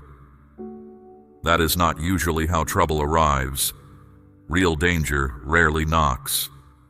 It walks in, wearing ordinary clothes, at an ordinary hour, in the middle of an ordinary conversation. What is coming toward you will look normal. It may even look good. It may look like relief, or like an answer, or like a door finally opening after a long stretch of closed ones. That is what makes it difficult. You have been waiting so long for something to open that you may not stop to ask who is holding the handle. Hear a story from my own record because I want you to see this clearly. When my people crossed into the land I promised them, a group came to meet them. Their sandals were worn through. Their bread was dry and crumbling. Their clothing hung in patches. They said they had traveled from a country far away, and everything about them supported the claim. My people looked at the worn sandals. They looked at the old bread. It all made sense to their eyes. So they made an agreement with these travelers and bound themselves to it. And my word records the reason it went wrong in one short line. They did not ask me. That is the whole of it. They did not ask me. Not because they were rebellious, not because they hated me, because the evidence looked so obvious that asking felt unnecessary. The sandals were worn. What more was there to know? The neighbors were not from far away at all. They lived a short walk from the camp. The worn sandals were a costume. And my people carried that agreement for generations because of a minute they did not think to bring to me. I am telling you this because in the hour ahead, something is going to look obvious to you. The evidence will seem to line up. Your reasoning will move fast and arrive at a comfortable conclusion. And in that moment, the question will not be whether you are clever enough. The question will be whether you asked me. So ask me, my child. Out loud if you must. Even 4 words will do. Even a breath in my direction while you are standing there deciding. I am not hard to reach, and I am not slow to answer when the answer is urgent. Understand something about the word familiar. You treat familiar as though it means safe. It does not. Familiar only means you have met it before. There are patterns in your life that have come around more than once, wearing a slightly different face each time, aiming at the same soft place they always aim at. You know the pattern, I mean. You may not be able to describe it, but your body knows it. There is a certain kind of person, or a certain kind of offer, or a certain kind of pressure that has cost you before. It is circling back, not to finish you, to find out if you have changed.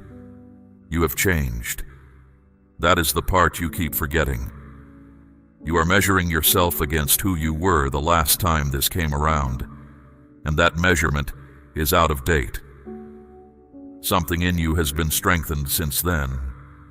Today you will meet the same pattern with a different person standing inside your name. Now let me speak about your mouth, because this is where the greatest risk sits. In the hour ahead you may feel a strong pull to speak. Something will be said that lands wrong. Something will be implied about you that is not true.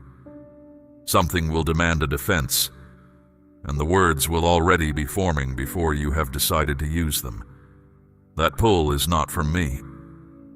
I saw a young king lose a nation over a single answer. His people came to him asking for a lighter load. He had older, steadier voices telling him to speak gently. He listened instead to the ones who told him to sound strong. He answered harshly, and by evening the kingdom had split in 2. It never came back together. One answer, spoken fast, spoken to look strong, and the cost outlived him.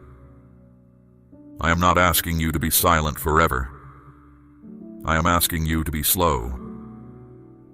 There is a space between what happens to you and what comes out of your mouth, and that space is where your protection lives. Most people give it away. I am asking you to hold on to it in the hour ahead. You do not owe an explanation to everyone who demands one. You do not have to defend a life I am already defending. Let me say that again, because you have never fully believed it. You do not have to defend a life that I am already defending. Silence is not surrender. When you hold your peace under pressure, you are not losing the exchange. You are refusing to hand over the one thing they came for, which is your reaction. Take that away and there is nothing left for the moment to work with. I know what it costs you. You want to be understood. You want the record set straight. You want someone to acknowledge that you were right. And you have wanted that for a long time in more than one situation. Set it down for now. I keep better records than they do, and I will settle every account in its proper hour. There is a strength in restraint that the world has never learned to see.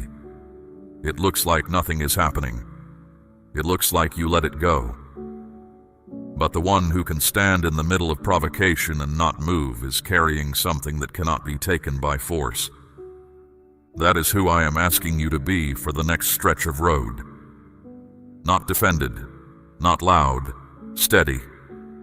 Watch, ask me, and wait before you answer. Speak your amen if you are trusting me in this hour. There is one more way you can tell the difference between my voice and everything else pressing on you. Learn this, and you will never be badly deceived again. I do not rush you. Read that again and let it settle. I have called you many things and asked many things of you, but I have never stood over you demanding an answer this second. When something is pushing you to decide right now, before you have thought, before you have prayed, before you have slept on it, that pressure did not come from my throne. Urgency and clarity are not the same thing. Urgency makes your chest tight and your thinking narrow. Clarity does the opposite. When I make something plain to you, the room gets wider, not smaller.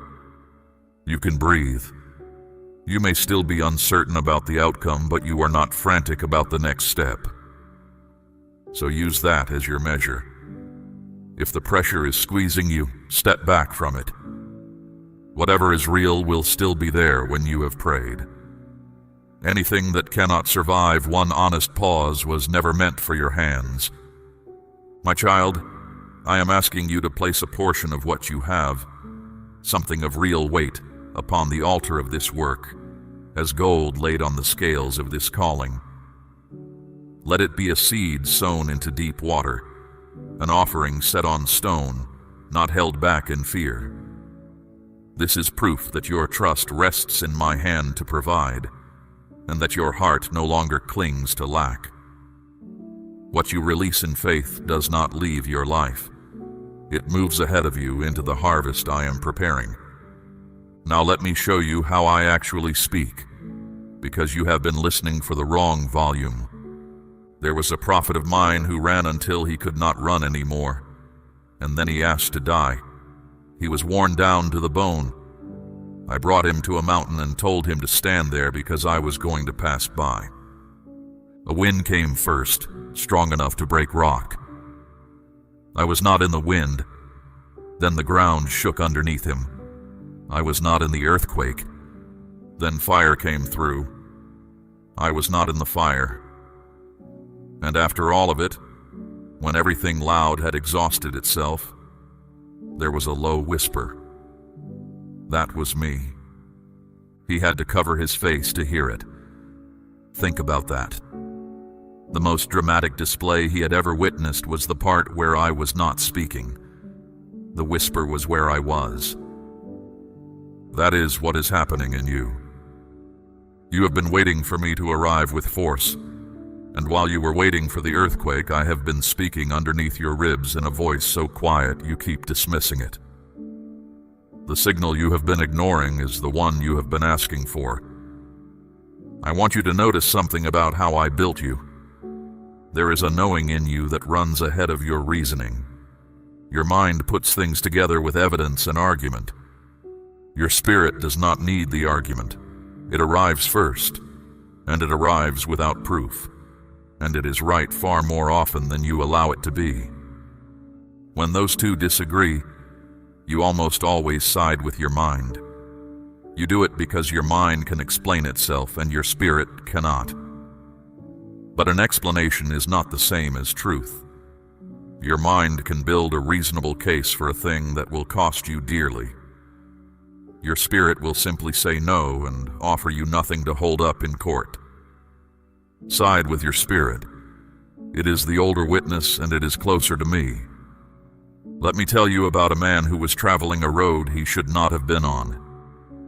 His animal stopped in the path and would not move. He struck it. It moved again, and then it pressed him against a wall. He struck it again. The third time, it simply lay down beneath him, and he was furious. He could not see what the animal saw. There was a messenger of mine standing in that road with a drawn blade. The stubbornness he was beating was the only thing keeping him alive. His anger was aimed at his own rescue. You have done this. There have been times when something in you refused to go forward, and you forced it. You called yourself afraid. You called yourself unspiritual.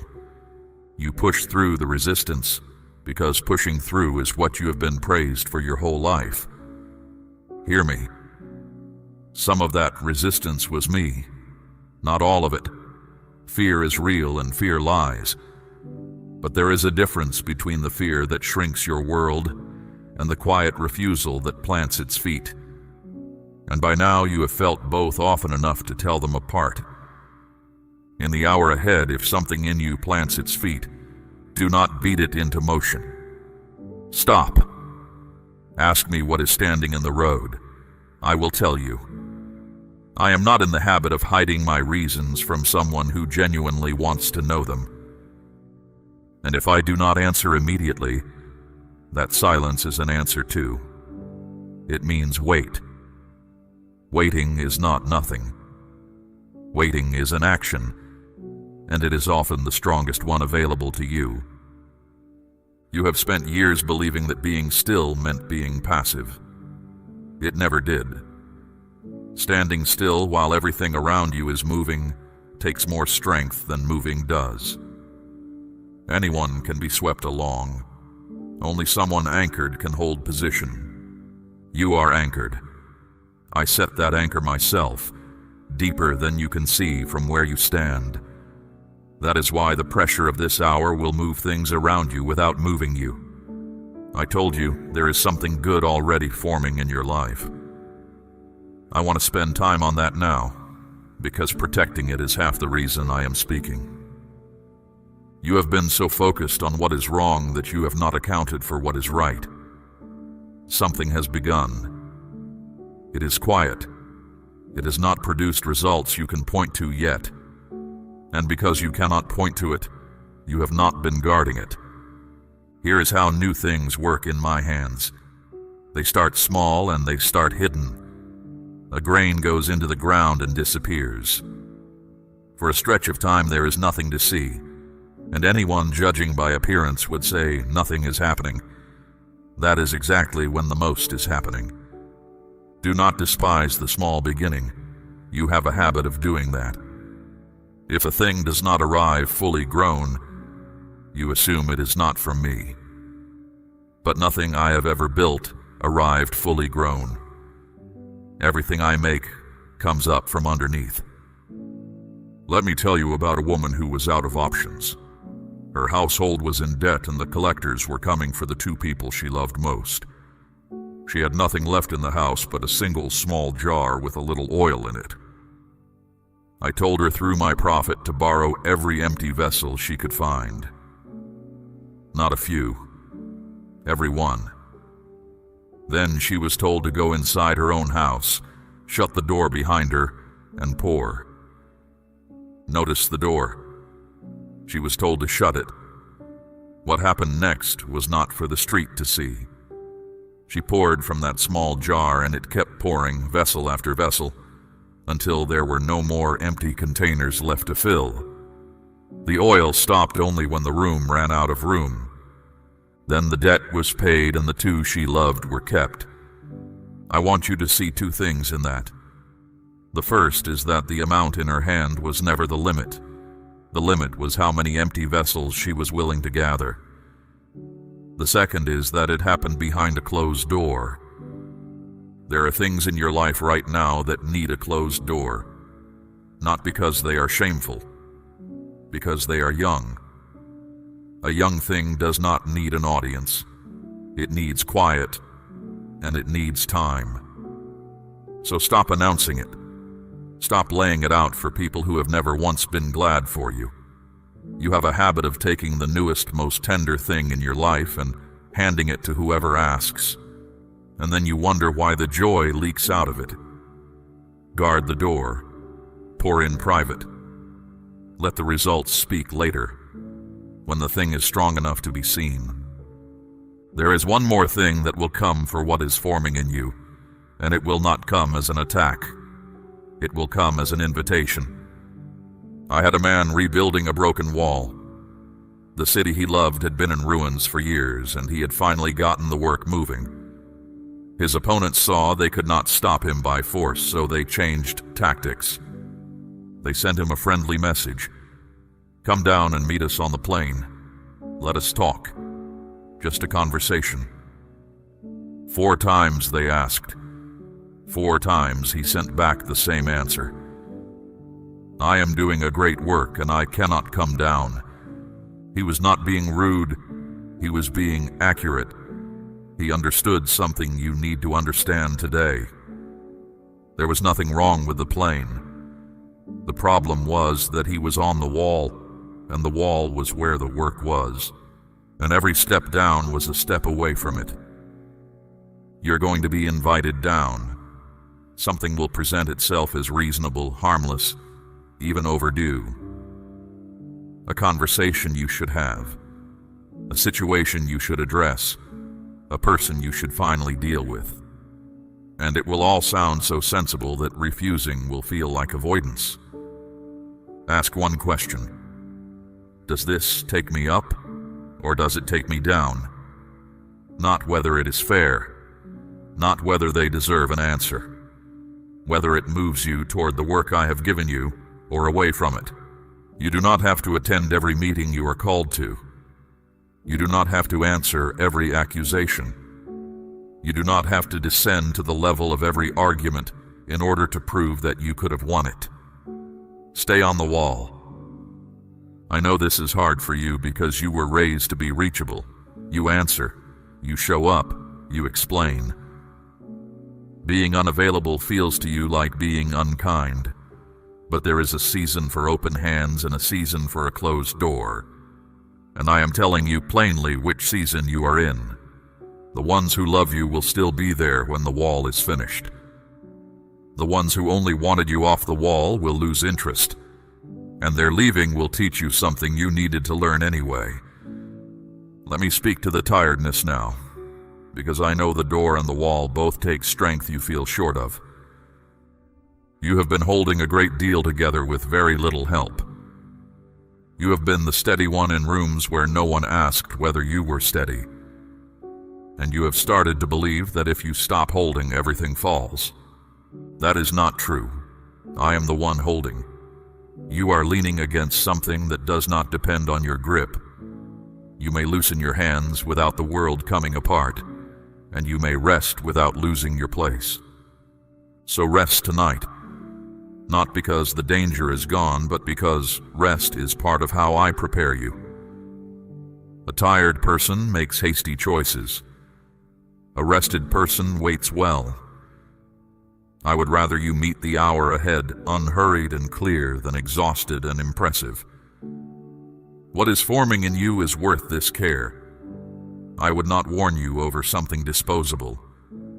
The strength of a warning tells you the value of what is being protected, and I am speaking to you with everything I have.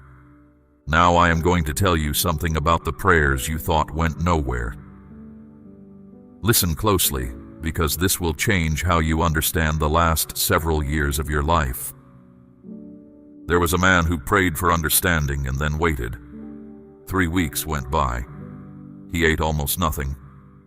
He stayed in that posture day after day with no reply, and by the end of it he was worn thin and beginning to wonder whether he had been speaking into an empty sky. When the answer finally reached him, it came with an explanation he had not expected. He was told that his words had been heard on the very first day, not the 20th, the first. The reply had been sent immediately, and it had met resistance on the way. Sit with that, my child. He had spent 21 days believing he had not been heard, and he had been heard within the hour. What he interpreted as my absence was a contested road. There was pressure against the answer, not against the asking. And when the resistance held too long, I sent the captain of my own host to break through it, and the message arrived. I am telling you this because you have your own count of days. You know exactly which prayer it is. You stopped bringing it to me because bringing it up again hurt more than leaving it alone. You decided the silence meant no. The silence did not mean no. Some of what you asked me for has been in motion the entire time, moving through ground you cannot see, against pressure you were never asked to fight. You have been judging the whole matter by the only part of it that was visible to you, which was your own waiting room. Do not build your understanding of me out of what you can see. You are looking at one small window and drawing conclusions about the whole house. There was a servant of my prophet who woke early one morning and looked out over the city. It was surrounded, horses, chariots, soldiers on every side. He ran back inside in a panic, asking what they were going to do. The prophet was not alarmed. He asked me to open the young man's eyes. And when they were opened, he saw the hillside above the enemy filled with horses and chariots of fire. The help had been there the whole time. It had been there while he panicked. Nothing changed in the field that morning except what he could perceive. That is your situation more often than you know.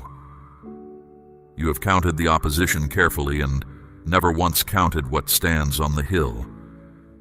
You are precise about your problems and vague about my resources.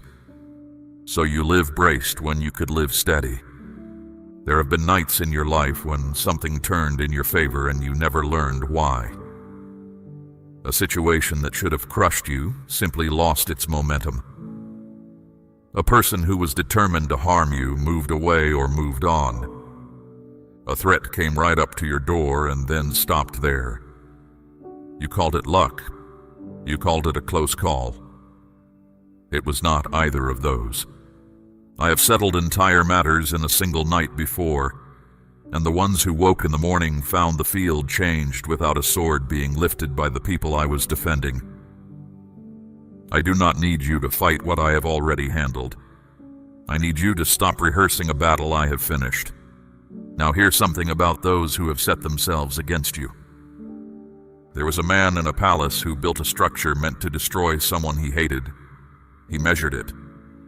He had it made high enough that the whole city would see it. He went to bed satisfied, and by the end of the following day, the thing he had built was used on him instead. I did not need to construct anything to answer him. He had already done the work himself. That is very often how it goes. Malice is a poor builder. Given enough time, it collapses inward on the one who made it. And I do not have to lift a hand to arrange that. So take your attention off them. You have given years of thought to people who no longer deserve a single minute of it. You have argued with them in your head, won speeches you will never deliver, and rehearsed old wounds until you knew them by heart. All of that is time taken out of your one life and handed to someone who does not even know they have it. I will handle them. I am better at it than you are, and I am not emotional about it. And there is something else, harder to hear but truer than anything you have believed about your past. What was aimed at your harm has not stayed harmful. I have taken more than one act of cruelty and made it the exact door through which the person walked into their purpose. Think of the young man sold by his own household and carried to a foreign country in chains. Years later, he stood in front of the same people with power to end them, and he told them plainly that what they intended for harm, I intended for good. He did not pretend it was not cruel. He named it as cruelty and then told them what I had done with it. I am not asking you to call your wounds a blessing. They were not. I am telling you that I am able to take what was done to you and Set it to work for a purpose those people never imagined and would not have chosen. That is not the same as excusing them. It is bigger than that. So stand where you are and stop carrying the weight of your own defense. The road ahead of you has been walked already by me. The resistance you cannot see is being handled by hands stronger than yours. And the hour that is coming has no power to take from you what I have decided to keep. Let your amen be heard if your faith is still standing. Now let me tell you what happens on the other side of this hour, because there is another side and you will reach it. The pressure will ease. The thing that was approaching will pass through or pass by, and the air around you will change. You will notice it in your body before you notice it in your thinking. Something in your chest will loosen, and you will realize you have been braced for days. That is when I need you to be careful, and this is the part most people miss entirely.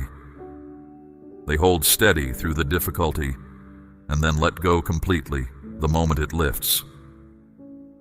They guard the gate all night and leave it open at dawn. Two things will come for you after this passes.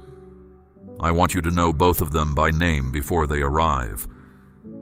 The first is second thought. You will begin to wonder whether you handled it correctly. You will replay the moment and find angles you did not consider. You will ask whether you were too cautious, whether you missed an opportunity, whether the whole warning was your own imagination working over time. Understand where that comes from. It is not from me. I do not bring you through something with clarity and then hand you confusion about it afterward. When I correct you plainly, and you know exactly what I mean. What arrives as a fog of doubt over a decision you made in obedience did not come from my throne. You handled it. Let that be finished. The second thing is stranger, and it catches people who are otherwise strong. You will feel a pull back toward the very thing you stepped away from. It will not feel like rebellion. It will feel like curiosity. A small wondering about what would have happened. A quiet sense that maybe you were too harsh. Maybe there was more there. Maybe you should reach out one more time just to see. That pull is the oldest trick there is, and it works because it does not feel like danger. It feels like an open question. I brought a whole people out of a land that had ground them down for generations. Within weeks they were talking about the food. They remembered cucumbers and melons and onions and garlic. They spoke about that place with something close to longing, and they had wept there their entire lives. That is what familiarity does to memory. It edits, it keeps the taste and deletes the chains. So when your mind starts serving up a warm version of something that cost you dearly, know what is happening. You are not remembering. You are being recruited. Do not go back, my beloved. What you stepped away from was not a mistake to correct. It was a door closed on purpose, and I closed it with you. Now hear the good part, because I did not bring you through a narrow place just to leave you standing in it. When you refuse something that was not yours, a space opens. You will feel that space, and you will not like it at first. Emptiness makes you nervous. You are used to full hands, even when what filled them was hurting you, and an open space feels like a problem to solve. It is not a problem, my child. It is a room I am preparing. So do not rush to fill it. This is my clearest instruction for the days just ahead. Do not take the first thing that presents itself simply because standing in an open room is uncomfortable. What is coming to fill that space is better than what left it, and it is not in a hurry because it does not need to be. Let me be specific about what I am moving toward you. There is provision that has been held in the wrong hands, and I am moving it. Not because those hands are being punished, though some are, but because it was never theirs to hold. What was stored up in places that do not honor me has a way of coming loose. and I know precisely where it is going. There are deaths that have followed you for years, and I am not impressed by their age. A thing does not become permanent simply because it has lasted a long time. What has been draining you month after month is going to stop draining you, and you will notice the quiet where the pressure used to be. There is a weariness in your body that no amount of sleep has touched. I am dealing with that. Strength is going to return in a way you cannot account for by anything you did differently. You will simply notice one morning that you got up without dread, and you will not know when that changed. There are those you love who are woven into this, and I have not forgotten one of them. The ones you carry to me by name, the ones you pray for without ever saying the words out loud, the ones whose troubles wake you in the night. I see the whole household. What I am doing in you does not stop at the edges of you. And there is a door that has been closed so long you stopped checking it. I am opening it, not part way, not as a test. Opening it in a season where you have the wisdom to walk through it well, which you did not have the last time you knocked. Now let me speak about rest, because you will be tired when this passes, and you will try to push through the tiredness. One of my prophets collapsed under a tree in the wilderness and asked to die. I did not lecture him. I did not question his faith. I sent food and I let him sleep. Then I woke him, gave him more, and let him sleep again. Only after that did I speak to him about the road ahead, and it was a long road and he walked it. That is how I restore someone. Not with a speech, with bread and sleep and time. So when this pressure lifts, eat something and rest and let me handle the rest of it. You are not lazy for needing that. You are a living thing and living things recover. I am not finished with you. This hour is not the summit of your life. It is a narrow section of a much longer road, and what you learn passing through it will serve you for years. There is a reason this is happening now, and it is larger than the hour itself. I want you to understand it before I finish. You are being sharpened for something. The awareness I am asking of you today is not a one-time requirement for one difficult afternoon.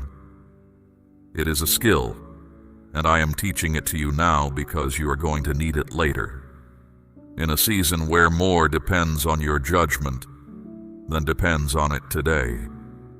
There was a boy who slept in my house as a servant. He heard a voice in the night and assumed it was the old man he worked for. He got up, went to him, and was sent back to bed. It happened again and again. 3 times he heard me, and 3 times he ran to a human being. He was not stubborn. He simply did not know the sound of my voice yet, and no one had taught him. Finally, the old man understood what was happening and told the boy what to say. So when I called the 4th time, the boy answered, "Speak, for I am listening." From that night forward, he never mistook me for anyone else, and he heard me for the rest of his long life. Everyone who hears me clearly was once someone who did not. There was a stretch of years where you were running to the wrong doors with my voice in your ears. Those years were not wasted. That was how you learned the difference. And today, when I speak, you know. You may argue with it, but you know. I want to show you one more thing, because it tells you what kind of God has been arranging your steps. There was a man praying on a rooftop in the middle of the day, and I gave him something to see that unsettled everything he had been taught. At the same hour, in another town, a foreign officer who had never belonged to my people was also praying, and I spoke to him too. Neither knew about the other. Then I moved them toward each other. Messengers on the road, an invitation, a house full of people waiting. And when the two finally stood face to face, the man from the rooftop said the thing I had brought him there to understand, that I show no partiality, that there is no one outside the reach of what I am doing. Two people, two separate roads, one intention holding both ends. That is how I work, and that is how you came to be hearing my voice on this particular day. You have wondered whether you count, whether the general goodness you believe about me applies to your specific life, in your specific circumstances, with your specific history. It does. There is no category of person I attend to more carefully than you. There is no line you fell behind. And here is what I am doing with the discernment I am building in you. I am not making you cautious. I am making you useful. There was a moment in one of my prophets' lives where he stood in my presence and heard me ask a question aloud. Whom shall I send? Who will go for us? He was not chosen for being flawless. He had just admitted he was not. He answered anyway. Here I am. Send me. That question is still being asked, and you are in the room when it is asked. What you are learning in this narrow hour, the pausing, the asking, the refusing to be hurried, is not only for your own protection. There are people around you who are about to walk into decisions with no one to steady them, and you are going to be the steady one. You know how it feels to be unwarned. That is exactly why you will recognize it in someone else's face. What you are passing through is making you the person you needed when no one was there. So carry this forward, not as fear, as attention. When something feels rushed, slow it down. When something feels unclear, wait for it to clear. When something feels wrong, step back from it and ask me. Those 3 habits will save you from more trouble in your remaining years than any strategy you could devise. Now receive what I am placing on you. I set a covering over your comings and goings. Let the plans made against you fall apart in their own hands. Let the pressure that has followed you lose its grip and lose interest. Let doors open in front of you before you have to knock twice. Let provision find you from directions you never expected. Let your mind be quiet at night. Let your body carry its work without breaking. Let your judgment be clear at the exact moment you need it, and not 1 minute later. Let the peace I give you be the kind that does not depend on your circumstances behaving. Let the ones you love be kept. Let your house be a place where I am welcome, and where tired people can breathe. Let what you build outlast you. Let the good you have done quietly return to you in ways you cannot trace. And let this word stay with you, not as an impressive moment you once had, but as something that changes how you walk from here. The hour ahead is real. I have not exaggerated it, and I will not soften it. But you are not walking into it alone, and you are not walking into it uninformed, and those 2 things together are enough. I have gone ahead of you. I have looked at the turn you have not reached. I have measured what is waiting there against what I have placed in you, and I am not concerned.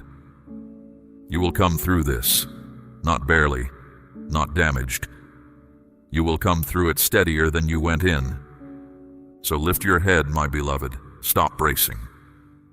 Take 1 full breath and let it out slowly. And understand that the God who made everything you can see has taken the time to warn one person by name before the moment arrived. That is how much you matter to me. Go carefully. Go slowly. Go with your ears open and your mouth in no hurry. And know that every step you take from here is a step I am already standing in. There is one more thing I would place in your hands before this hour arrives. Do not measure the strength of what is forming in you by how quiet it still is. Quiet does not mean fragile. Quiet often means protected. I have kept more than one work of mine from premature exposure, and what I shield I also sustain. The same hand that warns you is the hand that feeds what is growing, You do not have to force it into daylight before it's time.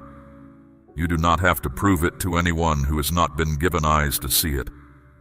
Simply tend it. Water it with trust. Refuse the invitations that would pull your attention away from it. In the days that follow this passing pressure, you will begin to notice small confirmations. A conversation that opens without striving. A provision that arrives without the old scramble. A clarity in a place where you used to feel only fog. These will not come as spectacle. They will come as evidence that I have been working while you waited. Receive them without demanding more at once. I am not finished building in you, and I am not finished building around you. The road ahead still holds more than this single turn. Walk it with the same attention I have asked of you today, and you will find that what once felt like survival begins to feel like stewardship. I am with you in both. Say your amen now and let it be the first word of the road ahead. We run on viewer support only. For exclusive member-only content, scan the QR or see the pinned comment. God bless you.